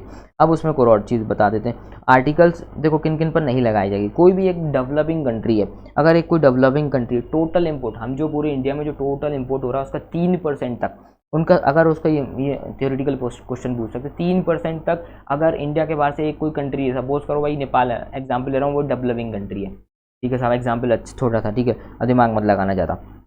कोई भी गुड्स है, जब अपन कोई भी आर्टिकल है डेवलपिंग कंट्री से 3% तक आ रहा है तो नहीं लगाएंगे। 3% से ज़्यादा आ रहा है टोटल इम्पोर्ट का, जितना भी पूरे इंडिया में इम्पोर्ट हो रहा है उसका टोटल इम्पोर्ट का 3% से अगर ज़्यादा आ रहा है एक कंट्री से, तो उस पर अपन सेफ गार्ड ड्यूटी ठोक देंगे, ठीक है। अब दूसरी चीज़ बोला गया कि एक से ज़्यादा कंट्री से आ रहा है तो इंडिविजुअली देखेंगे 3% हर एक कंट्री से। टोटल बोला गया कि भैया 9%, अगर पूरे इम्पोर्ट का अगर 9% या उससे 9% से ज़्यादा अगर दो डेवलपिंग कंट्री या उससे ज़्यादा में आ रहा है तो अपन सेफ गार्ड ड्यूटी उन पर लगा देंगे। इंडिविजुअली 3% और एग्रीगेट ऑफ जितनी भी डेवलपिंग कंट्री से आ रहा है 9% देख लेंगे, ठीक है साहब। उसके बाद दे रखा होगा आर्टिकल इम्पोज 100% EOQ या फिर फ्री ट्रेड जोन, FTZ बोला था ना, unit of free trade zone या फिर स्पेशल इकोनॉमिक जोन है, अनलेस ड्यूटीज पर, ठीक है, इन पर नहीं लगाएंगे। सीधी सी बात, इनको छोड़ दे दी जाएगी। SEQ सॉरी इकोनॉमिक और economic EOQ economic oriented units हो गया, SEZ हो गया, और FTZ फ्री ट्रेड जोन, इन पर नहीं लगाया जाएगा, ठीक है साहब। आगे बढ़ते हैं। Anti dumping duty, it is impose on import of a particular country. Suppose करो पाकिस्तान है, एग्जाम्पल दे रहा हूँ उसका, सपोज करो पाकिस्तान है, अपने से जलता है भाई, 1 लाख रुपए की कोई मशीन थी, पाकिस्तान की गवर्नमेंट ने बोला कि हम तुम्हें 50,000 की सब्सिडी दे रहे हैं, इंडिया में बेचो इस मशीन को, ठीक है। तो इंडिया को पता पड़ गया यार 1 लाख की मशीन है, इंडिया में भी 1 लाख में बन रही, लेकिन ये जो गवर्नमेंट है ना पाकिस्तान हरामी है साली, तो वो क्या कर रही, 50,000 की सब्सिडी दे रही। तो बेटा जैसे भी इंडिया में आएगा, तुमने जितनी सब्सिडी दी हम उतना का तुम पर एंटी डंपिंग ड्यूटी ठोक देंगे।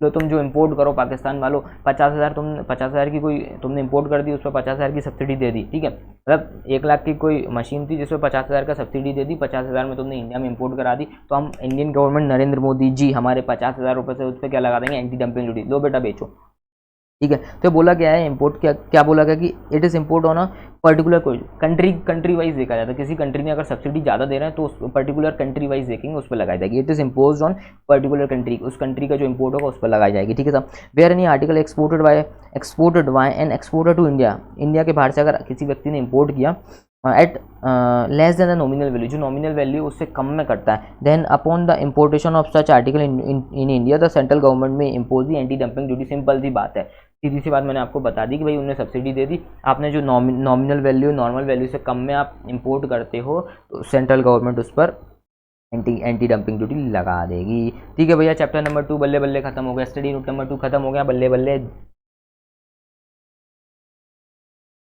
अब लेंगे हम स्टडी नोट नंबर 3। अभी तक जो मैंने पढ़ा है ना 10-12 नंबर का आएगा, याद कर लेना। अब study note study note number 3 है वैल्यूएशन। इसमें आएगा भाई 7 नंबर 8 नंबर है 12 नंबर तक का क्वेश्चन, सिंपल सा क्वेश्चन पूछते हैं। मैंने नोट्स दे दिए आपको भाई साहब, आपको ये जो नोट्स है ना इसके बाहर से चीज़ें नहीं आएंगी, मतलब इसने सब कुछ कवर कर लिया। जो 2 पेज के नोट्स दे रहा हूँ मैं, इसने सब कुछ कवर कर लिया, मैंने लिखा हुआ है यहीं पे। ठीक है साहब, ये देखो, ये है, ठीक है, ये तो नोट्स थे। ये देखो मैंने फॉर्मेट भी आपको बना के दे दिया। राइटिंग समझना आया तो भाई इसका मैं कुछ कर नहीं सकता, बट बोलता जा रहा हूँ, डिक्टेट करता जा रहा हूँ, बस लिख लो। ठीक है साहब, ये मिट चुका है थोड़ा सा AIR। ठीक है, देखो वैल्यूएशन चैप्टर है, वैल्यूएशन का मैं ओवरव्यू दे देता हूँ। शांति रखना, ये पूरी की पूरी सारी चीज़ें समझ आ जाएगी। आपको लग रहा है कि कुछ समझ नहीं आ रहा, सब कुछ समझ आएगा, चिंता इस पर बिल्कुल भी मत करना। थोड़ा सा ना हौच पौच हो चुका है, 1 मिनट का टाइम दो। हाँ जी, तो थोड़ी सी चीज़ें थोड़ा सा क्लियर दिखा होगा, इंश्योरेंस लिखा हुआ तो 2 बार लिखा होगा, चलो ठीक है ठीक है ठीक है ठीक है। अब क्या करते हैं, समझो मेरी बात। तो ध्यान चिंता मत करना, ये लैंग्वेज आपको प्रॉपर मैं डिक्टेट कर दूंगा, लिख देना, बहुत आसान है, सारी चीज़ें आसान है, समझ आ जाएगा। अब हुआ क्या, मैं आपको समझाता हूँ। वैल्यूएशन रूल, वैल्यूएशन चैप्टर क्यों आया, सिंपल सा है भाई साहब। वैल्यू निकालने के लिए किस वैल्यू पर मैं बेसिक कस्टम ड्यूटी लगाऊँ, किस वैल्यू पर मैं IGST लगाऊँ, लगाऊँ, ठीक है, कंपनी तो किस वैल्यू पे लगाऊँ, तो इसलिए ये वैल्यूएशन चैप्टर आया। अगर आप देखो दो चीज़ें फॉर्मेट बता रहा हूँ आपको, इम्पोर्टेड बाय एयर लिखते चलो, एक पेज में लिखो इम्पोर्टेड बाय एयर, बीच में लिख देना भाई साहब इम्पोर्टेड बाय एयर। एयर अगर आप हवा से कोई भी चीज़ लेके आते हो, एयरक्राफ्ट है, आप कोई भी चीज़ लेके आते हो तो उस केस में बोला गया। पहली चीज़ उसकी कॉस्ट ले लो, मशीन की कॉस्ट जो भी लगी वो पूरी कॉस्ट आप ले लो, लिख लो, लिखते चलो बच्चों, लिखते चलो। आपको समझ नहीं आएगा इसलिए मैं डिक्टेट करता जा रहा हूँ, ठीक है। कॉस्ट ले लो आप किसी भी चीज़ की, जितने भी कॉस्ट है, उसकी कमीशन लगी होगी, उसको पैकिंग वगैरह, हैंडलिंग चार्जेस, जो भी सब कुछ, ठीक है। अब मज़ा आता है यहाँ से स्टार्ट। देखो 2 चीज़ का ट्रीटमेंट होना है, एक होगा फ्रेट का ट्रीटमेंट होगा और इंश्योरेंस का ट्रीटमेंट होगा। इसके अलावा इस चैप्टर में कुछ नहीं है, विश्वास करना। जब मैं चैप्टर कंप्लीट करा दूंगा तुम्हें लगेगा कुछ भी नहीं था, वो छोटू सा चैप्टर था, नन्ना मुन्ना सा, छोटू बच्चा सामान, ठीक है। तो सिर्फ 2 चीज़ का अपने को कैलकुलेशन करना है, फ्रेट का करना है प्लस इंश्योरेंस का करना है। इंश्योरेंस भी इतना बड़ा नहीं, तो मेनली फ्रेट का करना है, ठीक है। अब तीसरी चीज़ आती है क्या, फ्रेट। कॉस्ट लिखा, उसका क्या XXX लिख दो, ठीक है। कमीशन, पैकिंग, इसके आगे XXX लिख दो। अब फ्रेट लिखो, ध्यान से देखना, फ्रेट ये लिखा हुआ फ्रेट, फ्रेट लिखो। उसके नीचे लिखना है इसमें एक्चुअल ले लो, एक्चुअल जो भी दे रखा होगा वैल्यू में वो लेना है अपने को, ठीक है। और लिखा हुआ है और 20% of FOB free on board, freight लिखो ऊपर, फिर उसके नीचे लिखना एक्चुअल और 20% ऑफ FOB। अब आप बोलोगे सर ये एक्चुअल के आगे क्या लिखा हुआ है, एक्चुअल के आगे लिख दो loading / unloading / freight / handling charges, ठीक है। ये चीज़ 4 चीज़ आप लिख दो, ठीक है। अब एक्चुअल ले लो या फिर 20% ऑफ FOB, जो भी वैल्यू आ रही है उसका लोअर ऑफ उठा के आप यहाँ पे डाल दो। मेन जो XXX था ना, यहाँ पे XXX यहाँ पे डाल दो, ठीक है साहब।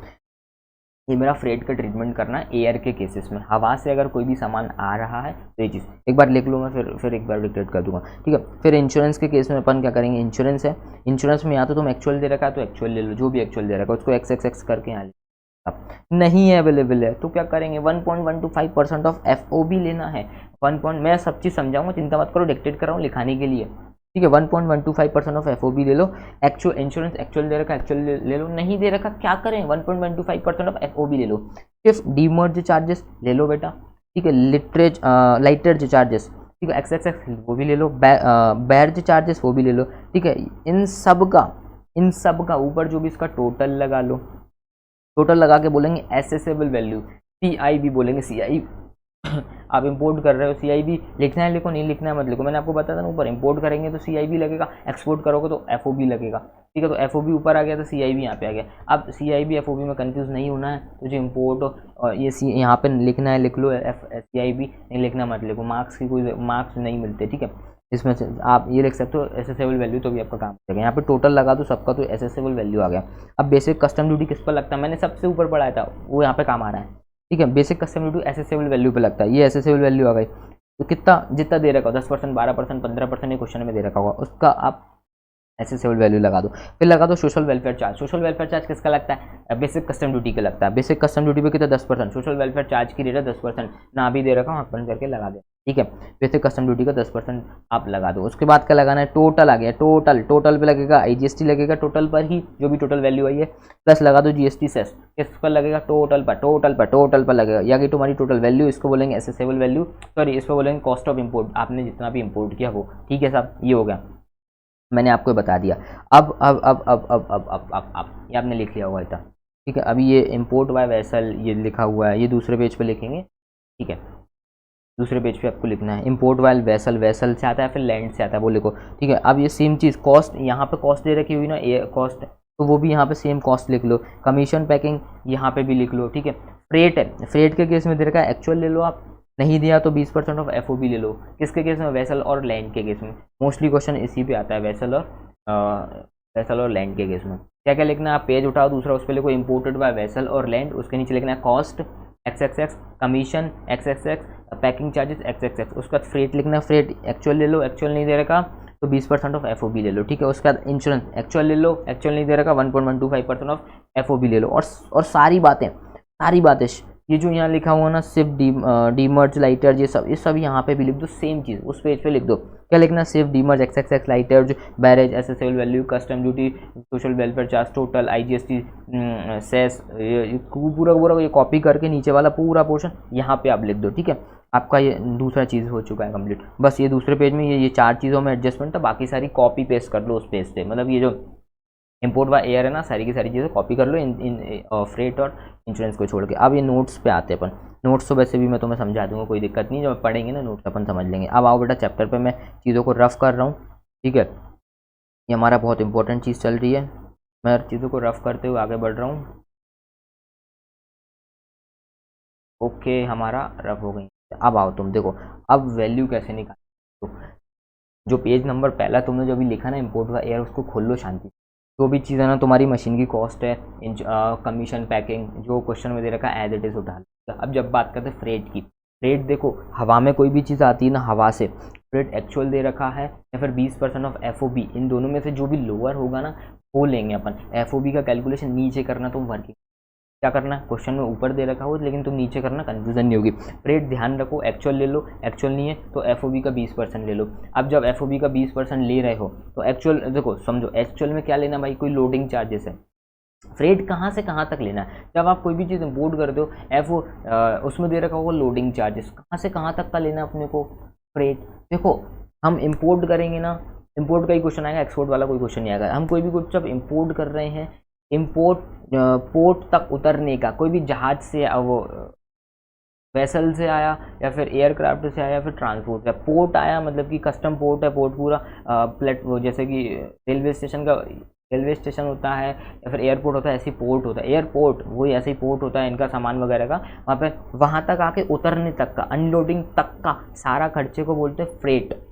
ध्यान रखना, सारा खर्चा उतरने तक का बोलते हैं फ्रेट। मतलब एक्चुअल दे रखा होगा जिसमें लोडिंग चार्जेस दे रखा होगा कि भाई एक्सपोर्टर है, इंडिया के बाहर से कोई चीज़ अपन इंपोर्ट करें तो उस बंदे ने एक्सपोर्ट वो उसके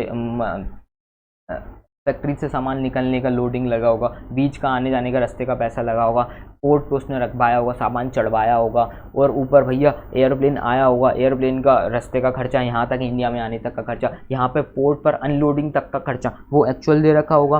ठीक है, वो पूरा ले लो आप। ठीक है, या फिर 20% ऑफ FOB बोले तो फ्री ऑन बोर्ड, वो एक्सपोर्टर होगा ना, उसने क्या किया होगा, अपने फैक्ट्री से लेके फैक्ट्री की जो कॉस्ट है, जो भी कॉस्ट लगी होगी, ठीक है, उसमें पैकिंग, हैंडलिंग, जो भी जितना भी चार्ज लगा होगा, वो रिक्शा से लेके आया होगा पोर्ट पर उतारा होगा, उसने पोर्ट पर चढ़वाया होगा, मतलब लोडिंग चार्जेस तक, मतलब कि जो एयरक्राफ्ट ये रखा हुआ है ऐसे चढ़वाने तक का खर्चा, यहाँ तक चढ़वाने तक का खर्चा बोलते हैं FOB, free on board. Free on board मतलब कि बोर्ड तक कराने तक, बोर्ड कराने का मतलब होता है कि भाई सामान चढ़वाने तक का सारा खर्चा, उसका वो 20% ले लेना। इन दोनों में से जो भी लोअर आएगा वो हम मानेंगे फ्रेट है। अब जब आप 20% ऑफ FOB लेते हो, FOB का जब आप 20% लेते हो तो इसमें एक बात हमेशा ध्यान रखना, FOB का 20% ले लिया तो आप जो फ्रेट भाड़ा जो बीच का लगा हुआ है कि भाई जहाज में सामान चढ़ गया, एयरक्राफ्ट में सामान चढ़ गया, वहाँ से भाड़ा लगा इंडिया में दिल्ली तक आना है, तो इंडिया के दिल्ली तक आने तक का जो खर्चा होगा, हवा में जो भी खर्चा लगा होगा वो उसको मत लेना, फ्रेट लगा होगा, मतलब कि जो एयरक्राफ्ट चला के आया होगा उसका पूरा फ्रेट है वो मत लेना, अगर आप 20% ऑफ FOB लेते हो तो। ठीक है, 20% ऑफ FOB ले रहे हो तो हमें एज्यूम करते हैं कि जो 20% ऑफ FOB में जो भाड़ा लगा हुआ है, मतलब इंडिया के बाहर से इंडिया तक के आने तक का, हवा में जो सामान आया हुआ है उसका हम एज्यूम करते हैं कि 20% ऑफ एफओबी में इंक्लूडेड है। इन दोनों का लोअर लेना। अब इंश्योरेंस के केस में क्या बोला गया? इंश्योरेंस के केस में बोला गया है कि भाई एक्चुअल दे रखा तो एक्चुअल ले लो, नहीं दे रखा तो 1.125% ऑफ एफओबी ले लो। बस यही थोड़ा सा ट्रीटमेंट होना था, कंप्लीट हो गया। अब सिर्फ डीमर्ज चार्जेस लगा हुआ, एक्सपोर्टर के वहाँ से डीमर्ज चार्जेस लगा हुआ, जितने भी खर्चे हैं ना इम्पोर्टर पोर्ट तक आने तक के खर्चे लेना है। पोर्ट तक आ गया, अनलोड हो गया, वहाँ तक के खर्चे लेना। उसके बाद जैसे कि भाई मैं इंपोर्टर हूँ, अब मैंने क्लियर करा लिया, मैं घर ले जा रहा हूँ, रास्ते का जो चार्जेस लगा वो मत ले लेना भाई वैल्यू लगाने में, क्योंकि अपन को क्या निकालना है? कस्टम ड्यूटी लगाना है। इंडिया के बाहर से जो भी सामान इंडिया में आया है उस तक लगाना है। अब इंडिया में यहाँ से लेके तुम कहीं लेके जा रहे हो, यहाँ पे कस्टम ड्यूटी थोड़ी ना लगेगा, यहाँ पर नहीं लगेगा, यहाँ तक का खर्चा लगेगा, इंडिया में आने तक का, इंडिया में अनलोड होने तक का खर्चा लगेगा। तो शिप डीमर्ज चार्ज हो गया, लाइटेड चार्ज, बैरेज चार्ज तो दे रखा होगा, डायरेक्ट उठा लेना। इसको बोलेंगे एसेसेबल वैल्यू, टोटल को कर लेना तो एसेसेबल वैल्यू आ जाएगा। इस पर 10% जितना भी कस्टम ड्यूटी दे रखा हो कस्टम ड्यूटी लगा लेना। उसके बाद सोशल वेलफेयर चार्ज 10% हमेशा होता है, दे रखा हो चाहे ना दे रखा हो तो ले लेना, ठीक है साहब। और उसके बाद IGST CGST मैंने आपको समझा, सॉरी GST से मैंने समझा दिया, ठीक है साहब। ये हमारी टोटल वैल्यू। ये तो हमारा हवा से आने का काम, किसका? हवा से आने, एयर से आ रहा था। अब FOB 20% ऑफ FOB। अब जो FOB कैलकुलेशन के लिए मैंने नोट लिखवाया हुआ है तो ये लिख लो नीचे। FOB कैलकुलेशन कैसे होगा? कॉस्ट ऑफ मशीन ले लो, पूरी की पूरी कॉस्ट ऑफ मशीन ले लो, उसमें कुछ पैकिंग चार्जेस लगा होगा, कुछ लाने ले जाने का। तो पावर कट हो गया था, मैं वापस आ, ठीक है। तो देखो FOB कैलकुलेशन करते टाइम कॉस्ट ऑफ मशीन ले लो, जो भी पैकिंग हैंडलिंग चार्जेस जो भी चीज़ लगा हो ना, इलेक्ट्रिक इंजीनियरिंग चार्जेस, जो भी रिपेयर का, मतलब एक्सपोर्ट, हम इंपोर्टर हैं, एक्सपोर्टर ने जो भी लगाया वो पूरी की पूरी चीज़ ले लो, सारे एक्सपेंसेस ले लो एरोप्लेन में सामान चढ़ाने तक के। यही चीज़ 20% ऑफ FOB एयरप्लेन के लिए भी है, वेसल से आएगा तो भी आएगा, लैंड से आएगा तो भी आएगा। मतलब कि अपन अभी एयरप्लेन के बारे में पढ़ रहे हैं ना, हवा से सामान आ रहा है तो हवा के बारे में पढ़ते हैं। सारे खर्चे ले लो एयरप्लेन में सामान चढ़ाने तक के, उसको बोलते हैं FOB, ठीक है। अब यहाँ पे नोट दे रखा है, वर्किंग नोट नंबर 2। अगर FOB भी लिया है तो एक्चुअल जो लोडिंग है अनलोडिंग कॉस्ट मत लो। मैंने अभी ऊपर पढ़ा है ना, 20% ऑफ FOB ले लो या फिर आप एक्चुअल ले लो, इन दोनों में से जो भी कम होगा लोअर ऑफ ले लो, ठीक है साहब। अब आपके दिमाग में डाउट हो सकता है कि यार लोडिंग चार्जेस, अनलोडिंग चार्जेस, ये FOB का मतलब, क्योंकि हम एज्यूम करेंगे कि 20% ऑफ FOB ले लिया, इसका मतलब बोलेंगे कि इंडिया में सामान आने तक का पूरा खर्चा यही है। अगर आप एक्चुअल ले तो एक्चुअल में क्या क्या आएगा भाई? इंडिया तक में जितना भी सामान आएगा वहाँ था लोडिंग अनलोडिंग हुआ होगा पोर्ट पे, वहाँ इंडिया का जो फ्रेट होगा, वहाँ मतलब दिल्ली तक आने तक का फ्रेट इंडिया में अनलोडिंग होगा। अगर वो एक्चुअल दे रखा होगा तो वो ले लो, ठीक है। या फिर 20% ऑफ FOB लेंगे ना तो इसमें हम एज्यूम करेंगे कि भैया इंडिया में आने तक का ही सामान का खर्चा है वो पूरा, ठीक है। तो FOB ले रहे हो तो आप अनलोडिंग लोडिंग कुछ मत लेना, फ्रेट कुछ भी मत लेना उस केस में, ठीक है साहब। ये वर्किंग नोट नंबर 2 हो गया। अब अपन बात करते हैं कॉस्ट ऑफ ट्रांसपोर्टेशन। ये लिखो बेटा, नोट्स में लिखना अपने को, एक और नोट लिखवा रहा हूँ, ये छोटे छोटे से चीज़ें लिख लेना। अब अपन देखो, cost of transportation, loading unloading handling charges, FOB shall be taken to the place of importation. मैंने आपको पढ़ा लिया, मतलब कि आप जब इंपोर्ट करते हो इंडिया के पोर्ट तक के खर्चे लेना, इंडिया के पोर्ट से कोई खर्चा नहीं लेना भाई। मैंने इंपोर्ट करा लिया, क्लियर करा लिया गुड्स, अब सपोज करो वेयर हाउसिंग का चार्जेस लग गया, नहीं लेना भाईटा, नहीं लेना। वो इंडिया में आ गया सामान, उनके बाद का क्या काई को लेना रे, ठीक है। अब मैं यहाँ से ऑटो रिक्शा करके मैं अपना सामान ले जा रहा हूँ, यहाँ पे चार्जेस लेना नहीं लगाएंगे बच्चों, नहीं लगाएंगे। दूसरी चीज़ क्या बोला गया भैया, लिख लो इस चीज़ को, cost of transportation, loading unloading handling charges बोले तो FOB के जो भी चार्जेस है shall be taken to the place of importation.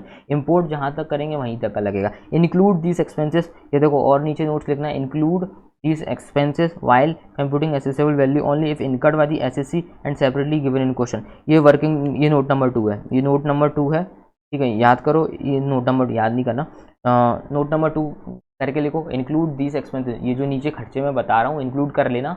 अगर SSC ने इनकर्ड किए, मतलब कि मैं इंपोर्टर हूँ तो अगर मैंने कुछ खर्चे किए और क्वेश्चन में अलग से दे रखे हैं, कौन कौन से खर्चे? कमीशन और ब्रोकरिंग चार्जेस। कमीशन चाहे इंडिया में पे करो, चाहे इंडियन रुपीज़ में पे करो, चाहे इंडिया के बाहर पे करो, चाहे किसी भी पैसे में करो, लेकिन बाइंग कमीशन मत लेना। But not include buying commission, do not include buying, do not add buying commission दे रखा हुआ है।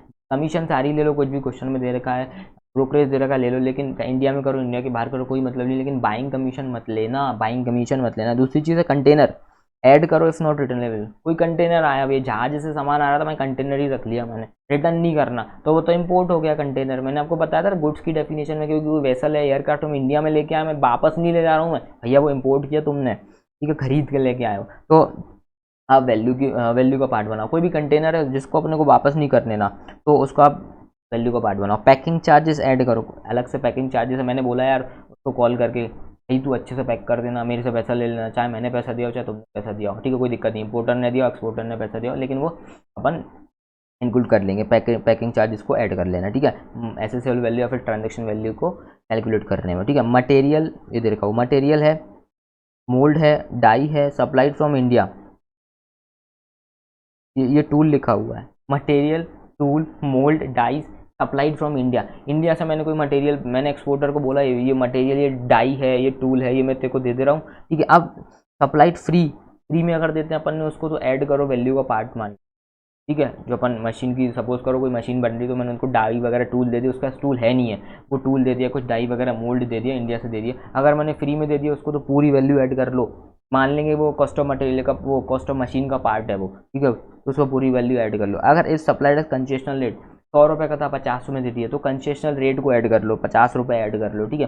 अब पांचवा, engineering, development, art work, design work, sketches if done in India then cost is not to be added in India. कोई machine बनवाना तो उसके स्केच बना के दे दिया, ऐसा बना के देना है, तो अगर वो काम अगर इंडिया में किया गया है, engineering work, development, art work, design, sketches वगैरह, अगर वो वर्क इंडिया में होता है तो कॉस्ट उसको ऐड मत करो, अगर इंडिया के बाहर होता है तो वो ऐड कर लो, ठीक है, आपकी वैल्यू निकालने में। ये 6 वाला पॉइंट है, मैं आपको बाद में समझा दूंगा। ये 5 पॉइंट इसके नीचे आप लिख लो, ठीक है। ये हमारा क्वेश्चन हो गया एयर वाला, ठीक है।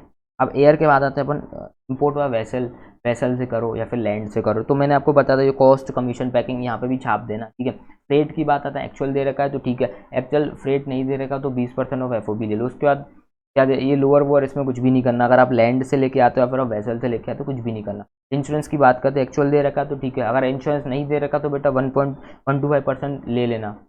हमेशा ध्यान रखना, इंश्योरेंस और फ्रेट का कैलकुलेशन जरूर करना। अगर इंश्योरेंस दे ही नहीं रखा तो तुम ये मत समझना दे ही नहीं रखा मत लो, बेटा लेना है, 1.125% लेना ही होगा दोनों केस में। एयर से लाओ चाहे आप वेसल से लाओ चाहे किसी से। बाकी के सारे शिफ्ट, डीमर्ज चार्जेस यहाँ पे भी लिख दो, सेम है।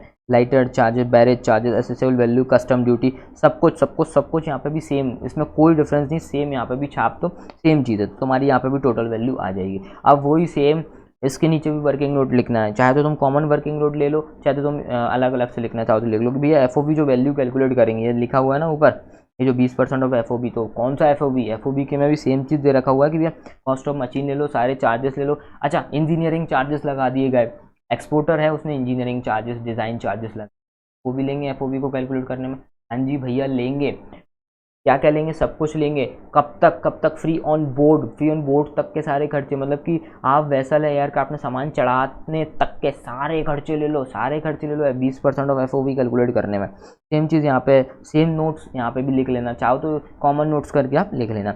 ये चीज़ था हमारा इम्पोर्टेड हुआ वेसल और लैंड। मोस्टली क्वेश्चन इस पे आएगा क्योंकि तुमसे ज़्यादा लेवल अप की चीज़ें पूछते नहीं है। एयर वाला थोड़ा सा, दो कैलकुलेशन है उसमें, फ्रेट का भी है, इंश्योरेंस का भी। इसमें से फ्रेट का क्या एक्चुअल दे रखा है, ठीक है, नहीं तो 20% ले लो, इंश्योरेंस का 1.125 ये है। तुम थोड़ा सरल सा पूछते हैं, लेकिन मैंने दोनों तरीके का करा दिया कि भाई इससे बाहर क्वेश्चन ना जाए, हाई लेवल की चीज़ें भी करा दी कि भाई इससे बाहर क्वेश्चन नहीं जाएगा। सपोज करो इम्पोर्ट व एयर आ गया और मैंने नहीं पढ़ा तो तुम लोग को गालियाँ दोगे पेपर में बैठ के, इसलिए मैंने बढ़ा दिया, ठीक है। करना दोनों है बेटा, करना दोनों है, कंफ्यूज मत होना। इसका प्रैक्टिकल भी मैं करा दूंगा। अभी सिर्फ 1 घंटा हुआ है, मैं थोड़ा सा आराम से चलूँगा, तो चलूँगा भाई। अब थोड़ी सी चीज़ें टिपिकल है ना, आखिरी का टाइम चल रहा है, पढ़ लो, फोड़ देंगे बेटा इस अटैम्प में, चिंता मत करो, मैं तुम्हारे साथ हूँ। व्हाट्सअप कर देना कभी भी तुम्हें, कोई भी तुम्हें डाउट है, कोई भी दिक्कत है, व्हाट्सअप कर दो, ठीक है। और कमेंट ज़रूर लिख के जाना दोस्तों भाई कैसा लगा, क्योंकि लास्ट लेक्चर चल रहा है। नेक्स्ट टाइम देखते हैं अपन क्या डालेंगे, क्या अपलोड करेंगे, कैसी क्या चीज़ है, ठीक है। तुम्हारा फीडबैक बहुत इंपॉर्टेंट है मेरे। ओके चलो, अब वो सब चीज़ हो गई। अब मैं तुम्हें नोट नंबर 6 पर लिखाई दे रहा हूँ। ये मैंने आपको स्टडी नोट नंबर 2 का था शायद, मैंने यहाँ पे लिया है, लेना पड़ता है क्योंकि देखो अब रेट ऑफ ड्यूटी दे रखा होगा, टैरिफ वैल्यू दे रखा होगा, 2-3 दे रखा होगा कंफ्यूज करने के लिए। इंपोर्ट करने के लिए एक टेबल बना दो, एक एक्सपोर्ट के लिए टेबल बना लो। हालांकि एक्सपोर्ट के लिए इंपॉर्टेंट नहीं, एक्सपोर्ट पर ज़्यादा क्वेश्चन नहीं पूछते, फिर भी आप कर लो। देखो कभी आ गया बाई चांस 7 से 14 नंबर का, 12 नंबर तक का क्वेश्चन आता है, प्लीज़ इसको कर लो एक्सपोर्ट के केसेस में भी, ठीक है। मोस्टली इंपॉर्टेंट कौन सा, इंपोर्ट वाली। रेट ऑफ ड्यूटी 10% दे रखा है, 12% दे रखा, 15% बेसिक कस्टम ड्यूटी जो दे रखा हो। टैरिफ वैल्यू, ठीक है, 10%, 12%, 15% ये सब चीज़ दे रखे, तो कौन सी डेट की वैल्यू लेना। अगर आप इंपोर्ट करते हो filing of bill of entry लिखा रहेगा कि date of filing of bill of entry for home consumption, bill of entry for home consumption, घर ले जा रहे हो सामान, उसके लिए आपने बिल ऑफ एंट्री फाइल किया हुआ है, क्या क्या किया है, बिल ऑफ एंट्री फाइल किया गया है, तो वो ले लो फॉर होम कंजम्पशन। या फिर grant of entry inward of vessel और एयरक्राफ्ट ऑफ व्हीकल और एयरक्राफ्ट, ठीक है, वेसल अराइवल ऑफ, हाँ वेसल है अराइवल ऑफ व्हीकल एयरक्राफ्ट, ठीक है, विच एवर लेटर, मतलब कि bill of entry for home consumption, घर ले जा रहे हो सामान होम कंजम्पशन के लिए तुमने बिल ऑफ एंट्री फिल कर दी, या फिर जो वेसल एयरक्राफ्ट आ रहा है पोर्ट पे कोई भी चीज़ आ रही है वो वाली डेट ले लो। इन दोनों में से जो भी लेटर वाली जो डेट होगी, इसमें ध्यान रखना लेटर वाली डेट है, उस डेट को हम वैल्यू लेंगे। रेट ऑफ ड्यूटी किस दिन की लेंगे, 10%, 12%, 15%, जो भी दे रखा होगा। Bill of entry for home consumption, या फिर जो इंपोर्ट कर रहे हैं, जो वेसल एयरक्राफ्ट जो भी चीज़ आ रही वो वाली डेट, जो भी आपकी entry inward to vessel. Grant entry for, grant entry का मतलब होता है कि आप पोर्ट पे आने के लिए आपको परमिशन लेनी होती है, वो ग्रांट एंट्री, हाँ ले लो कोई दिक्कत नहीं, आ जाओ, तो वो डेट ले लेंगे। इन दोनों में जो भी लेटर होगा, ठीक है। दूसरी चीज़ है एक्सचेंज रेट कौन सी लेना है, ये एक्सचेंज रेट डॉलर में अगर दे रखा तो आपको कन्वर्ट करना पड़ेगा इंडियन रुपीज़ में, तो कौन सी रेट लेनी होगी, तो भैया CBIC की रेट लेना होगा। उसमें दो चीज़ रेट दे रखा होगा, आपको बोल दिया जाएगा कि भैया RBI की भी रेट दे रखी होगी, CBDT की रेट दे रखी होगी, central board of direct tax की रेट भी दे रखी है, तो कोई सी नहीं लेना, CBIC की रेट लेना। हमारे department central board of indirect tax and custom, ये वाली रेट लेना। एक्सचेंज रेट अब किस दिन की लेना, 2-3 डेट दे रखी होंगी। Date of filing of first bill of entry, पहली बिल ऑफ एंट्री फिल करोगे वेदर फॉर होम कंजम्पशन और वेयर हाउसिंग, ठीक है, सीधी सी बात है। Date of filing for first bill of entry, first bill of entry वाली डेट ले लेंगे। ऊपर वाले में date of duty, rate of duty कौन सी डेट की ले लेंगे, बिल ऑफ एंट्री फाइल कर रहे हैं वो दिन, या फिर जो पैसल वगैरह आ रहा है उसको परमिशन मिली वो वाली डेट। इन दोनों में से वो भी लेटर है। और एक्सचेंज रेट, वो करेंसी एक्सचेंज रेट कौन सी लेनी है भैया, bill of entry, bill of entry, first bill of entry for home consumption हो या फिर फॉर वेयर हाउसिंग है, ये लिखा हो वेदर फॉर होम कंजम्पशन और फॉर वेयर हाउसिंग, ठीक है, कोई भी डेट ये वाली चल जाएगी, कोई दिक्कत नहीं, ठीक है। अब आप एक्सपोर्ट के केस में देखते हो तो rate of duty, rate of duty कौन सी दिन के लिए ना, लेट एक्सपोर्ट ऑर्डर आएगा।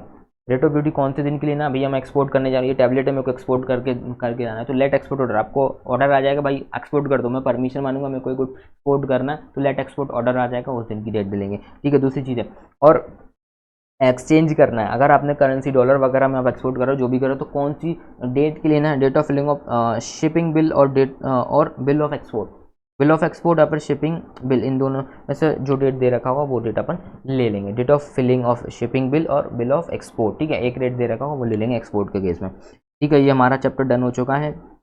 अब मैं आपको इसके 2-3 प्रैक्टिकल क्वेश्चंस करा दे रहा हूँ, जिससे आपको भी थोड़ा सा कॉन्फिडेंस आता है। नहीं आया तो देखो मेरे को स्क्रीनशॉट भेज देना, मैं सारी चीज़ें करा दूँगा आपको।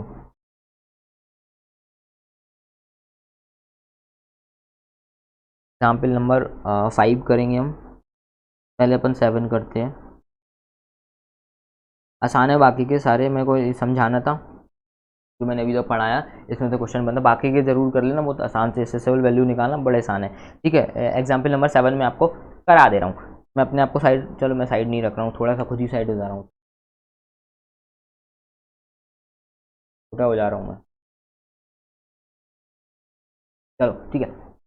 अब इसमें क्या बोला गया कि भाई एग्जाम्पल नंबर 7 में आपको पढ़ा रहा हूँ, इसमें बोला गया compute the assessable value of the total custom duty कितना पेबल होगा अंदर दिस एक्ट, ठीक है, इस एक्ट के अंदर कितना कस्टम ड्यूटी पे होगा वो चीज़।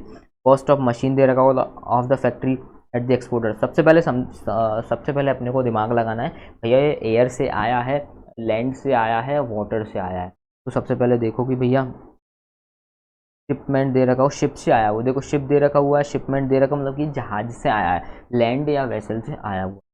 तो cost of machine of the factory लेना है, हाँ जी ले लो साहब, मतलब जो हाईलाइट कर रहा हूँ पोर्शन वो आप नीचे लिखते चलो कि भैया कॉस्ट ऑफ मशीन ले लो, ऐड कर लो, ठीक है। दूसरी चीज़ है transportation charges from the factory of exporter to the port of the shipment, ये लेना है, हाँ जी साहब ले लो। क्या बोला गया, देखो शिप के केस में और वेसल के केस में मैंने क्या बोला गया कि भैया फ्रेट अगर एक्चुअल दे रखा तो एक्चुअल ले लो, नहीं दे रखा तो 20% ऑफ एफओबी ले लो। तो एक्चुअल दे रखा भैया transport charge from the factory of exporter to the port of shipment, port of shipment जहाँ पे जाना था सामान वहाँ तक का तो ले लो भाई, ठीक है। इन्होंने भी 20,000 रुपये ले लिया ऊपर का और 800 रुपये इन्होंने ले लिया।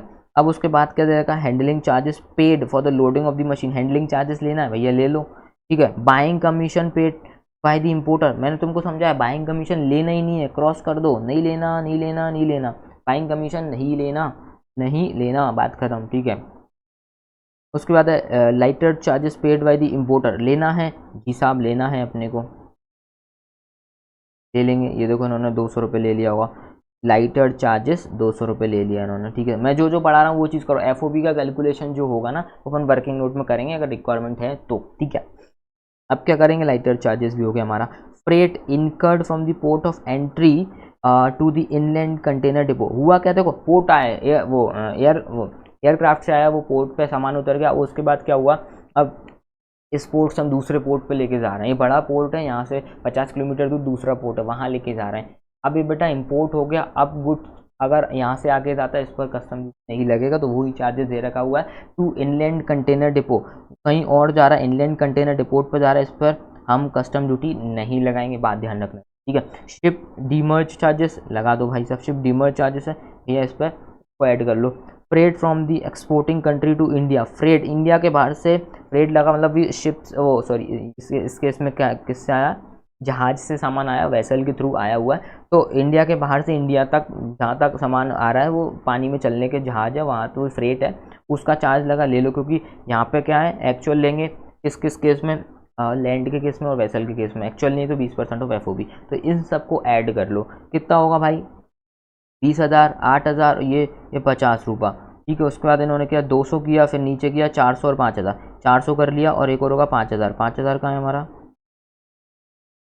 ये दे रखा हो, इन सबका ऐड कर लिया। तुम दिमाग मत लगाओ हमने किस हिसाब से किया, मेरे हिसाब से चलो काम हो जाएगा। 1 2 3 4 5 6 चीज़ें ऐड करना था, हमने कर ली, यही है ना, 1 2 3 4 5 6, देख लो एक बार, 20,850 कैलकुलेटर पे कर लो, मेरे पास अभी कैलकुलेटर है नहीं, तुम्हें करना है कैलकुलेटर पे कर लो, 20,000 प्लस 850, 850, ठीक है, 200, 400 और 5,000, इसकी कितनी वैल्यू आ रही, 20,850 इन्होंने ऊपर कैलकुलेट कर लिया इन तीनों का, ठीक है। उसके बाद 5,000, 200 और 400 इनको ऐड करो, ठीक है, 5,600 हो गया, तो कितना हुआ, ये हो जाएगा तुम्हारा, एक सेकंड रुको, मैं इसको कैलकुलेट ही कर दे रहा हूँ।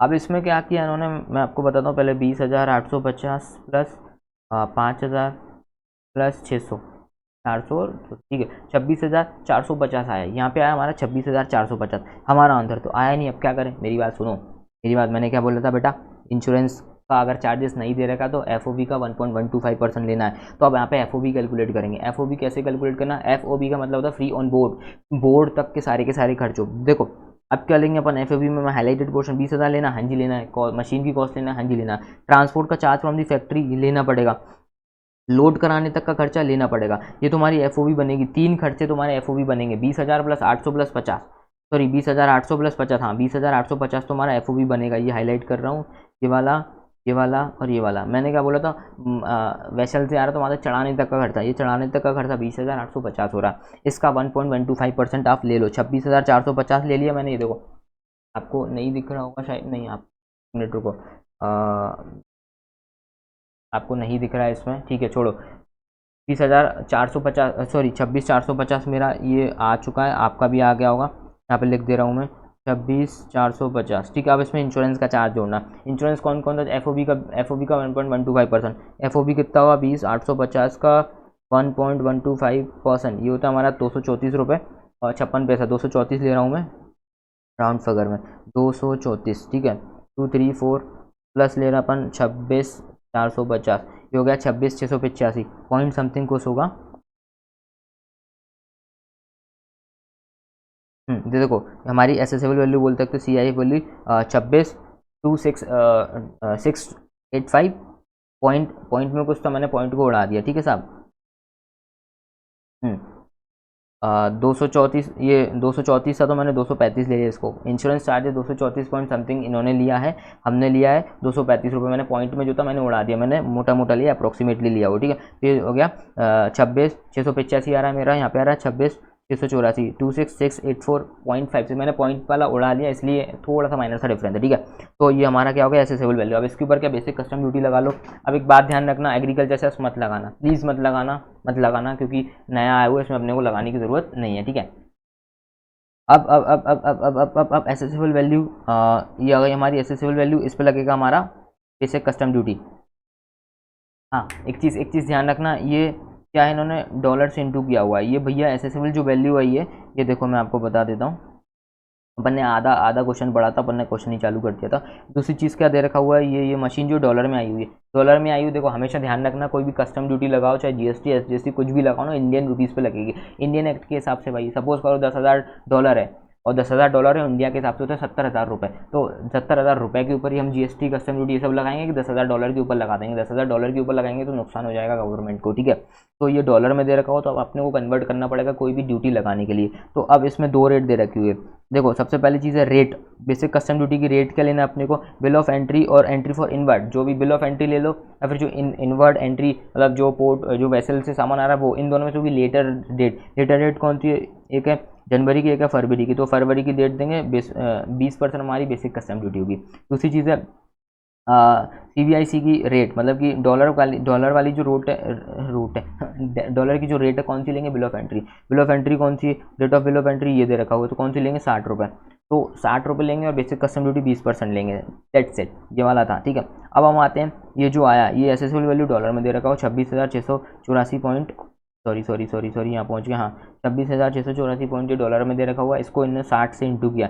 अपन ने क्या रेट चुनी थी यहाँ पे, अपन ने भी यहाँ पे 60 रेट चुनी थी। यहाँ पे इन्होंने एग्जाम्पल नंबर 7 है बच्चों, ठीक है, दिमाग मत लगाना, पेज नंबर 517 पे, अगर समझ नहीं आ रहा तुम वहाँ से रेफर कर लेना, ठीक है। ₹60 के हिसाब से इंडियन रुपीज़ हो गया 16 लाख रुपये, 16,01,074 रुपये, जितना भी है, ठीक है। अब इस पर बेसिक कस्टम ड्यूटी 20% लगा दी, और बेसिक कस्टम ड्यूटी का 10% क्या लगता है, सोशल वेलफेयर चार्ज, इन्होंने ये लगा दिया, आपकी वैल्यू आ गई, डन है, क्वेश्चन हो गया हमारा खत्म। उसके बाद उन्होंने IGST लगाया हुआ, IGST की वैल्यू दे रखी होगी 12%, जो हमारा काम हो गया, ठीक है। और ये टोटल कस्टम ड्यूटी इन्होंने अलग से दे रखी, ऊपर ये लगी हुई ना बेसिक कस्टम ड्यूटी है, सेस वगैरह करके, तो उन्होंने अलग से दे रखा हो, देना है दे दो, नहीं देना क्वेश्चन की रिक्वायरमेंट हो तो दे देना। क्वेश्चन पूछा कि बेसिक कस्टम ड्यूटी बताओ कितनी लगी, यहाँ पे अलग से भी लिख देना 20,000 प्लस सेस वगैरह लगा हो, तो टोटल कस्टम ड्यूटी पूछे तो भैया 3,20,000 प्लस 32,000 करके आप लिख देना, तुम्हारी कस्टम ड्यूटी हो जाएगी, ठीक है। और उसके बाद IGST है, और उसको IGST भी उसमें ऐड कर देना, तो टोटल कस्टम ड्यूटी ऐड कर लेना, क्योंकि ये कस्टम एक्ट पढ़ रहे हैं, कस्टम ड्यूटी का पार्ट होगा इस चैप्टर में कस्टम ड्यूटी का ही पार्ट होगा हमारी IGST। तो बेसिक कस्टम ड्यूटी प्लस जो सेस लगा प्लस जो IGST लगा, उसको टोटल करके इन्होंने यहाँ लिख दिया, तो टोटल कस्टम ड्यूटी इतनी लगा दी गई है। और इम्पोर्ट लैंडेड ड्यूटी बाकी सारी की, वो लैंडेड वैल्यू कितनी लिखना अपने को, वैल्यू लिखना अपना, ये देखो वैल्यू कितनी है हमारी, बाकी की जो बचा सब कुछ उसमें आपको वैल्यू मान लेना है, ठीक है सरकार, ठीक है सर, डन है, ये क्वेश्चन हमारा डन हो चुका है। अब अपन आते हैं एग्जाम्पल नंबर 5 पे। एग्जाम्पल नंबर 5 क्या बोलता है अपना, compute the accessible value and custom duty कितना पेबल होगा फ्रॉम दी फॉलोइंग। पहली चीज़ दे रखा है FOB value of machine, FOB को यहाँ से हटा देना, क्योंकि वैल्यू ऑफ मशीन दे रखा है, तो वैल्यू ऑफ मशीन ही होगा। तो कितने की मशीन है, 8,000 पाउंड की मशीन है। एयर से फ्रेट पे किया गया हमारा 2,500 रुपये। अब एयर से आया है सामान, एयर से आया तो सामान क्या करते हैं अपन, या तो अपन 20% ऑफ FOB लेते हैं, और या फिर एक्चुअल दे रखा है एक्चुअल लेते हैं, तो एक्चुअल और FOB में से जो भी लोअर होगा वो लेते हैं, ठीक है साहब। रेट एयर से पे किया 2,500 रुपये दे रखा हो। Design and development charges paid in UK, design charges development charges वहीं पे किया गया है, तो ये FOB का पार्ट जरूर बना लेना, ठीक है। कमीशन, अभी अपन क्वेश्चन पढ़ रहे हैं, आंसर पढ़ेंगे तो समझेंगे। Commission payable to the local agent 2% Indian rupees, किसी में भी पे करो कमीशन लेंगे, बस बाइंग कमीशन मत ले लेना, ठीक है साहब। डेट ऑफ, अब ये date of bill of entry दे रखा हुआ है, 12% बेसिक कस्टम ड्यूटी दे रखा है, एक्सचेंज रेट 68 दे रखा हुआ है, 24/10 का दे रखा हुआ है, एंट्री इन्वर्ट की रेट दे रखा हुआ है, 30/10 का दे रखा है। तो बताओ कौन सी क्या क्या डेट देंगे। देखो रेट देखना है तो बिल ऑफ एंट्री या फिर और date of bill of entry ले लो, या फिर एंट्री इन्वर्ट, इन दोनों में से जो भी लेटर देता है। लेटर कौन सी भैया, 24 तारीख, ये लेटर इन दोनों में से जो भी लेटर है कौन सी, 24 तारीख। बेसिक कस्टम ड्यूटी लगाएंगे अपन 12%, ठीक है। और CBIC की रेट कौन सी लगेगी भैया, 68 रुपीज़ लगेगी डॉलर की एक्सचेंज करने के लिए, तो ये दो रेट मार्क कर लो। IGST 18% पेएबल है, insurance charges actually paid but details are not available, तो इसका भी अपन कर लेंगे, क्या करना है, ठीक है। तो अब इन्होंने क्या है कि देखो फ्रेट पे किया गया, तो मशीन का पहले मशीन की वैल्यू ले लो 8,000। अब इसमें क्या पूरा क्वेश्चन फुल फ्लैज क्वेश्चन नहीं, इसमें डायरेक्टली FOB पूछना है, 20% हो FOB निकाल लो कितना होगा, ठीक है। तो अपन वर्किंग नोट में नीचे जाएंगे, एफओबी निकालेंगे। एफओबी के लिए क्या करेंगे, जितना शिप में चढ़ाने तक का पूरा जितना भी खर्चा वो ले लो। एफओबी कैलकुलेट करने में 8,000 लेंगे, जी हाँ लेंगे। 2500 तो फ्रेट ले रहा, फ्रेट थोड़ी ना लेंगे हम, वो तो हम निकाल ही रहे हैं, ये नहीं लेंगे। ठीक है, डेवलपमेंट चार्जेस लेंगे, हाँ जी लेंगे। मैंने आपको बताया था एयर में, वेसल में, किसी में भी चीज़ में चीज़ें आ रही है ना, उसे चढ़ाने तक का भाड़ा, तो डिज़ाइनिंग चार्जेस वगैरह सब कुछ अपन उसमें लेंगे। तो देखो इन्होंने 8,500 दे रखा होगा, ठीक है, ये देखो 8,000 दे रखा हुआ है, इसका 500 रुपये भी इसमें दे रखा हुआ है एफओबी कैलकुलेट करने में। ठीक है, अब commission payable to local agent 2% of FOB in Indian rupees, FOB in Indian rupees. ये देखो इन्होंने 2% ऑफ 8,000 दे रखा हुआ। क्यों दे रखा हुआ है, ये जो एफओबी दे रखा हुआ है ना, इसकी कमीशन है। एफओबी वैल्यू ऑफ मशीन, मतलब कि ये वैल्यू ऑफ मशीन है, ठीक है, लेकिन एफओबी बेसिस पे, जो भी अपने को नहीं पता, ठीक है, एफओबी दे रखा हुआ है यहाँ पे। ये वो फ्रेट ऑन वो वाला फ्रेट वाला नहीं है, एफओबी वैल्यू ऑफ मशीन दे रखा हुआ है। वो सिर्फ ये कैलकुलेट, कमीशन कैलकुलेट करने के लिए इन्होंने लिख रखा हुआ है कि आपको 2% लेना है एफओबी इन इंडियन रुपीज़। ठीक है, 2% ले लो 8,000 पाउंड का, 8,000 का 2% ले लो, कितना होगा हमारा 160। ठीक है, तो ये हमारा क्या हो गया, हमारा एफओबी हो गया, value as per custom, FOB as per value as per custom इतना हो गया। ठीक है साहब, अब एयर का फ्रेट कितना दिया अपन ने, एयर का फ्रेट देखो देखो देखो देखो, एयर का फ्रेट है हमारा, हाँ तो देखो एयर का जो फ्रेट है, मतलब कि 20% वैल्यू निकालेंगे। एफ ओ बी आ गया हमारा 8660, देखो 2% ऑफ 8,000 अपन ने ले लिया, तो ये हमारा 160 आ गया। ये सब डॉलर में चल रहा है, वो यूके पाउंड में चल रहा है, इंडियन रुपीज़ में कुछ भी नहीं है। क्यों नहीं है, देखो भैया फ्रेट एयर का ये पाउंड में दे रखा, यूके पाउंड में दे रखा, तो अपन ने यूके पाउंड में ही निकाल लिया। टोटल कितना 8660, ठीक है, इसका 20% निकालेंगे तो होगा 1732। ये अपन 20% ऑफ एफ ओ बी आ गया 1732, ये ले लो, या फिर एक्चुअल एफ ओ बी अपन ने कितना पे किया वो लेते हैं। एक्चुअल एफ ओ बी कितना भैया 2500 पाउंड। ठीक है, अपने को इंडिया में इंडियन रुपीज़ में एफ ओ बी कैलकुलेट नहीं करना अभी। देखो अगर इंडियन रुपीज़ में एफ ओ बी दे रखा होता कि एक्चुअल फ्रेट जो पे किया गया एयर से 2500 है, अगर वो इंडियन रुपीज़ में होता तो इंडियन में अपन एफ ओ बी कैलकुलेट कर लेते। ये यूके पाउंड में, तो अपन ने यूके पाउंड में यहाँ पे अपन ने कैलकुलेट कर लिया, तो 1732 आ रहा है, जो कि लोअर है। तो अपन ने एफ ओ बी अपन ने ये ले लिया, 20% ऑफ एफ ओ बी हमारा फ्रेट हो गया 1732 रुपये। ठीक है साहब, अब उसके बाद हम क्या ऐड करेंगे, इंश्योरेंस के बारे में बोला गया कि इंश्योरेंस चार्जेस पे किया, लेकिन हमारे पास डिटेल नहीं। 1.125% ऑफ एफ ओ बी ले लो, 1.125% अपन ने एफ ओ बी ले लिया। ठीक है, ये हमारा क्या हो गया, हमारा हो गया इंश्योरेंस हो गया। तो ये हमारी एसेसेबल वैल्यू आ गई कितनी, 10,489 रुपीज़। तो चलिए मैं इसको फिर से एक बार रफ कर दे रहा हूँ, तो अपन टोटल वैल्यू इसकी निकाल लें।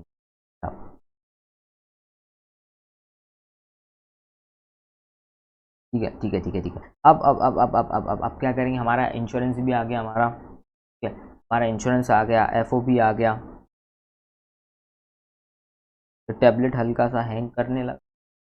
ठीक है, तो अब देखो एफ ओ बी आ गया, चलो समझा,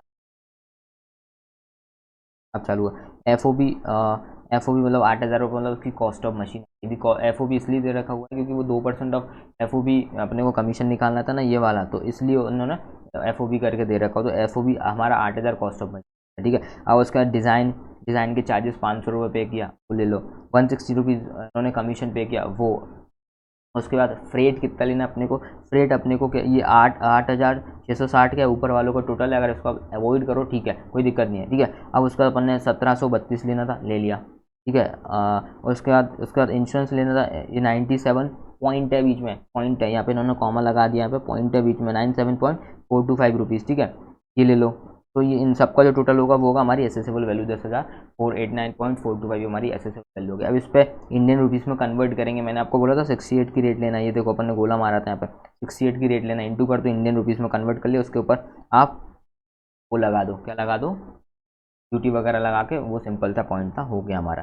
ठीक है मालिक, चलिए अब एक बात ध्यान रखना, अब मैंने आपको बताया था 20% ऑफ एफ ओ बी लेते हो तो उसके इसमें लोडिंग अनलोडिंग चार्जेस नहीं लेते हो। इंडिया के बाहर से इंडिया में फ्रेट आया वो नहीं लेते, क्योंकि अपन ने एजम्पशन करते हो कि जो फ्रेट ले रखा हुआ है इंडिया, 20% ऑफ जो फ्रेट ले रखा हुआ है इसमें सब कुछ इंक्लूडेड है।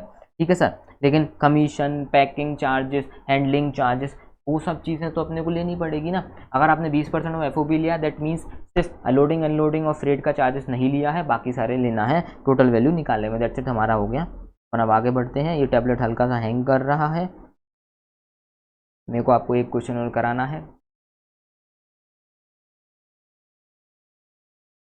ठीक है, इसको ज़रा ठीक कर, चलिए ये तो ठीक हो गई, लेकिन एक क्वेश्चन कराना था, वो भी चीज़ देखते। सारे आसान से एग्जाम्पल, ये 2 इंपॉर्टेंट थे, ज़रूर कर लेना। बाकी के एग्जाम्पल आप आसानी से कर लोगे, इसलिए मैंने इनको छुड़ा दिया गया। बाकी के सारे इंपॉर्टेंट सारी चीज़ें करा दी हैं। वैल्यूएशन वाली ये जरूर कर लेना, बाकी सारी चीज़ें कंप्लीटेड है, ठीक है। जितने भी अब इसमें एग्जाम्पल बचे आसान से बचे हैं, वो आप आराम से कर सकते हो। नहीं आया समझ में, व्हाट्सएप में मेरे को स्क्रीनशॉट खींच के डाल देना, मैं सॉल्यूशन दे दूंगा, मैं समझा दूंगा आराम से, ठीक है दोस्तों। ये हमारा मैराथन का पार्ट नंबर 8 हो चुका है, सब कुछ कंप्लीट करा दिया है विद इन 6.5 हाँ 8 घंटे में, मतलब 8 घंटे में अपना सब कुछ कंप्लीट हो गया। 1 घंटे 24 मिनट की वीडियो बन चुकी है। 1-2 मिनट और अपन बात करेंगे, खत्म करते, मतलब कि 8 घंटे में मैंने 6.5 घंटे में जीएसटी प्लस 1.5 घंटे में कस्टम का पार्ट हो चुका है। 15 नंबर लगभग इसमें से आता है, और बाकी की स्टडी नोट नंबर 4, 5, 6, 7, 8 ये कस्टम वाले हैं, तो इसमें से भी 5 नंबर का आएगा। ज़्यादा दिमाग मत लगाना, वो बहुत ज़्यादा एक्स्ट्रा ऑर्डिनरी इंटेलिजेंट है, जिसने सब कुछ कर लिया तो वो माथा फोड़ी कर सकते हैं। 5 नंबर के चक्कर में बहुत सारे कंटेंट है उसमें, तो वो चाहे तो देख लेना। बाकी अपने को नहीं करना, अगर आप नॉर्मल स्टूडेंट हैं, एवरेज हैं, बिलो एवरेज जो भी है, जैसा भी है, अपने को नहीं करना मालिक, क्योंकि 5 नंबर के चक्कर में बहुत सारा कंटेंट है। CA final, CMA final level की चीज़ें उसमें डाली हुई हैं, आंख बंद करके इनने चीज़ें डाल दी हैं। और आई होप इनका जो नया स्ट्रक्चर आने वाला है, नया जो कोर्स लॉन्च करने वाले हैं, आई होप उसमें आपका जीएसटी का स्टडी मटेरियल सुधार के रख दे। करते क्या इन्होंने, क्या किया है, सीए फाइनल, सीएमए फाइनल का पूरा उठा के इसमें आपके स्टडी में डाल दिया और पेपर आसान बना देते हैं, ठीक है। तो आपको लगता है डर, भाई इतनी सारी चीज़ें कैसे करेंगे, क्या करेंगे, 100% चीज़ें उसमें चीटी बराबर चीज़ें आती हैं, मतलब 5%, 2% हार्डली चीज़ें आती हैं, वो भी ठीक है, लेवल वाली चीज़ें दे रखी हैं, लेकिन आना आपको बड़ा सिंपल सी चीज़ें हैं। तो इसीलिए देखते हैं नया स्टडी मेट में क्या चीज़ आती हैं। आई होप स्टडी मेट सुधार के दें तो बहुत अच्छा रहेगा, नहीं देते तो फिर क्या कर सकते हैं, करेंगे, ठीक है। तो और गाइस 8 घंटे में मैंने सारी चीज़ें कंप्लीट करा दी, बस इसको पढ़ लो अच्छे से, और जो न्यूमेरिकल चीज़ है प्लीज़ उसके कर लेना, निवेदन कर रहा हूँ, अच्छे से पढ़ लेना। इस बार 60 बार अपने को लेके आना 8 घंटे में, बार बार सुनो। देखो मैक्सिमम 2 दिन में आप कवर कर सकते हो, 4 घंटे एक दिन देखो, 4 घंटे सेकंड देख के ख़त्म करो, सब कुछ मैंने अपलोड कर दिया, ठीक है। जून 22 का एग्ज़ाम है, मस्त तरीके से पढ़ाई करो। खुद ग्रुप दे रहे हो तो बेस्ट ऑफ लक, सेकंड दे रहे हो तो अच्छी बात है, फर्स्ट भी दे रहे हो तो भी बहुत अच्छी बात है, बेस्ट ऑफ लक, सबको बेस्ट ऑफ लक, ठीक है। तो अच्छे से पढ़ो, तरीके से पढ़ाई करो। जीएसटी अपन ने बहुत आसान करके मैंने आपको दे दिया, हाईलाइटेड पोर्शन पढ़ो, दैट्स इट, इसके अलावा कुछ नहीं पढ़ना है, बहुत चीज़ें हो गई हमारी कंप्लीट, ठीक है। तो मेहनत करते रहो, आगे बढ़ते रहो, ठीक है। कभी लाइफ में मिला तो मिलेंगे, कभी टाइम मिला, मौका मिला तो साथ में मिलते हैं, और कमेंट में ज़रूर लिख के जाना कैसा लगा, क्या रहा, ठीक है। सीएमए इंटरमीडिएट वालों के लिए मेरा पहला जीएसटी का मैराथन था, जीएसटी प्लस कस्टम का, देखते हैं क्या है आगे का। चलो ठीक है, बाय बाय, टेक केयर, अच्छे से पढ़ाई करो, बेस्ट ऑफ लक, और मेरे को विश्वास है इस बार आप फोड़ के आओगे, पेपर में आग लगा के आओगे। चलो बाय बाय, टेक केयर, और दोस्तों प्लीज़ सब्सक्राइब करके रखना, आएगा कुछ ना कुछ इंपॉर्टेंट चीज़ें मैं आपको दूंगा आने वाले टाइम पीरियड में, और शेयर करना जिससे जल्दी पास हो जाओ, सीएमए बनो। चलो best of luck, bye bye, take care.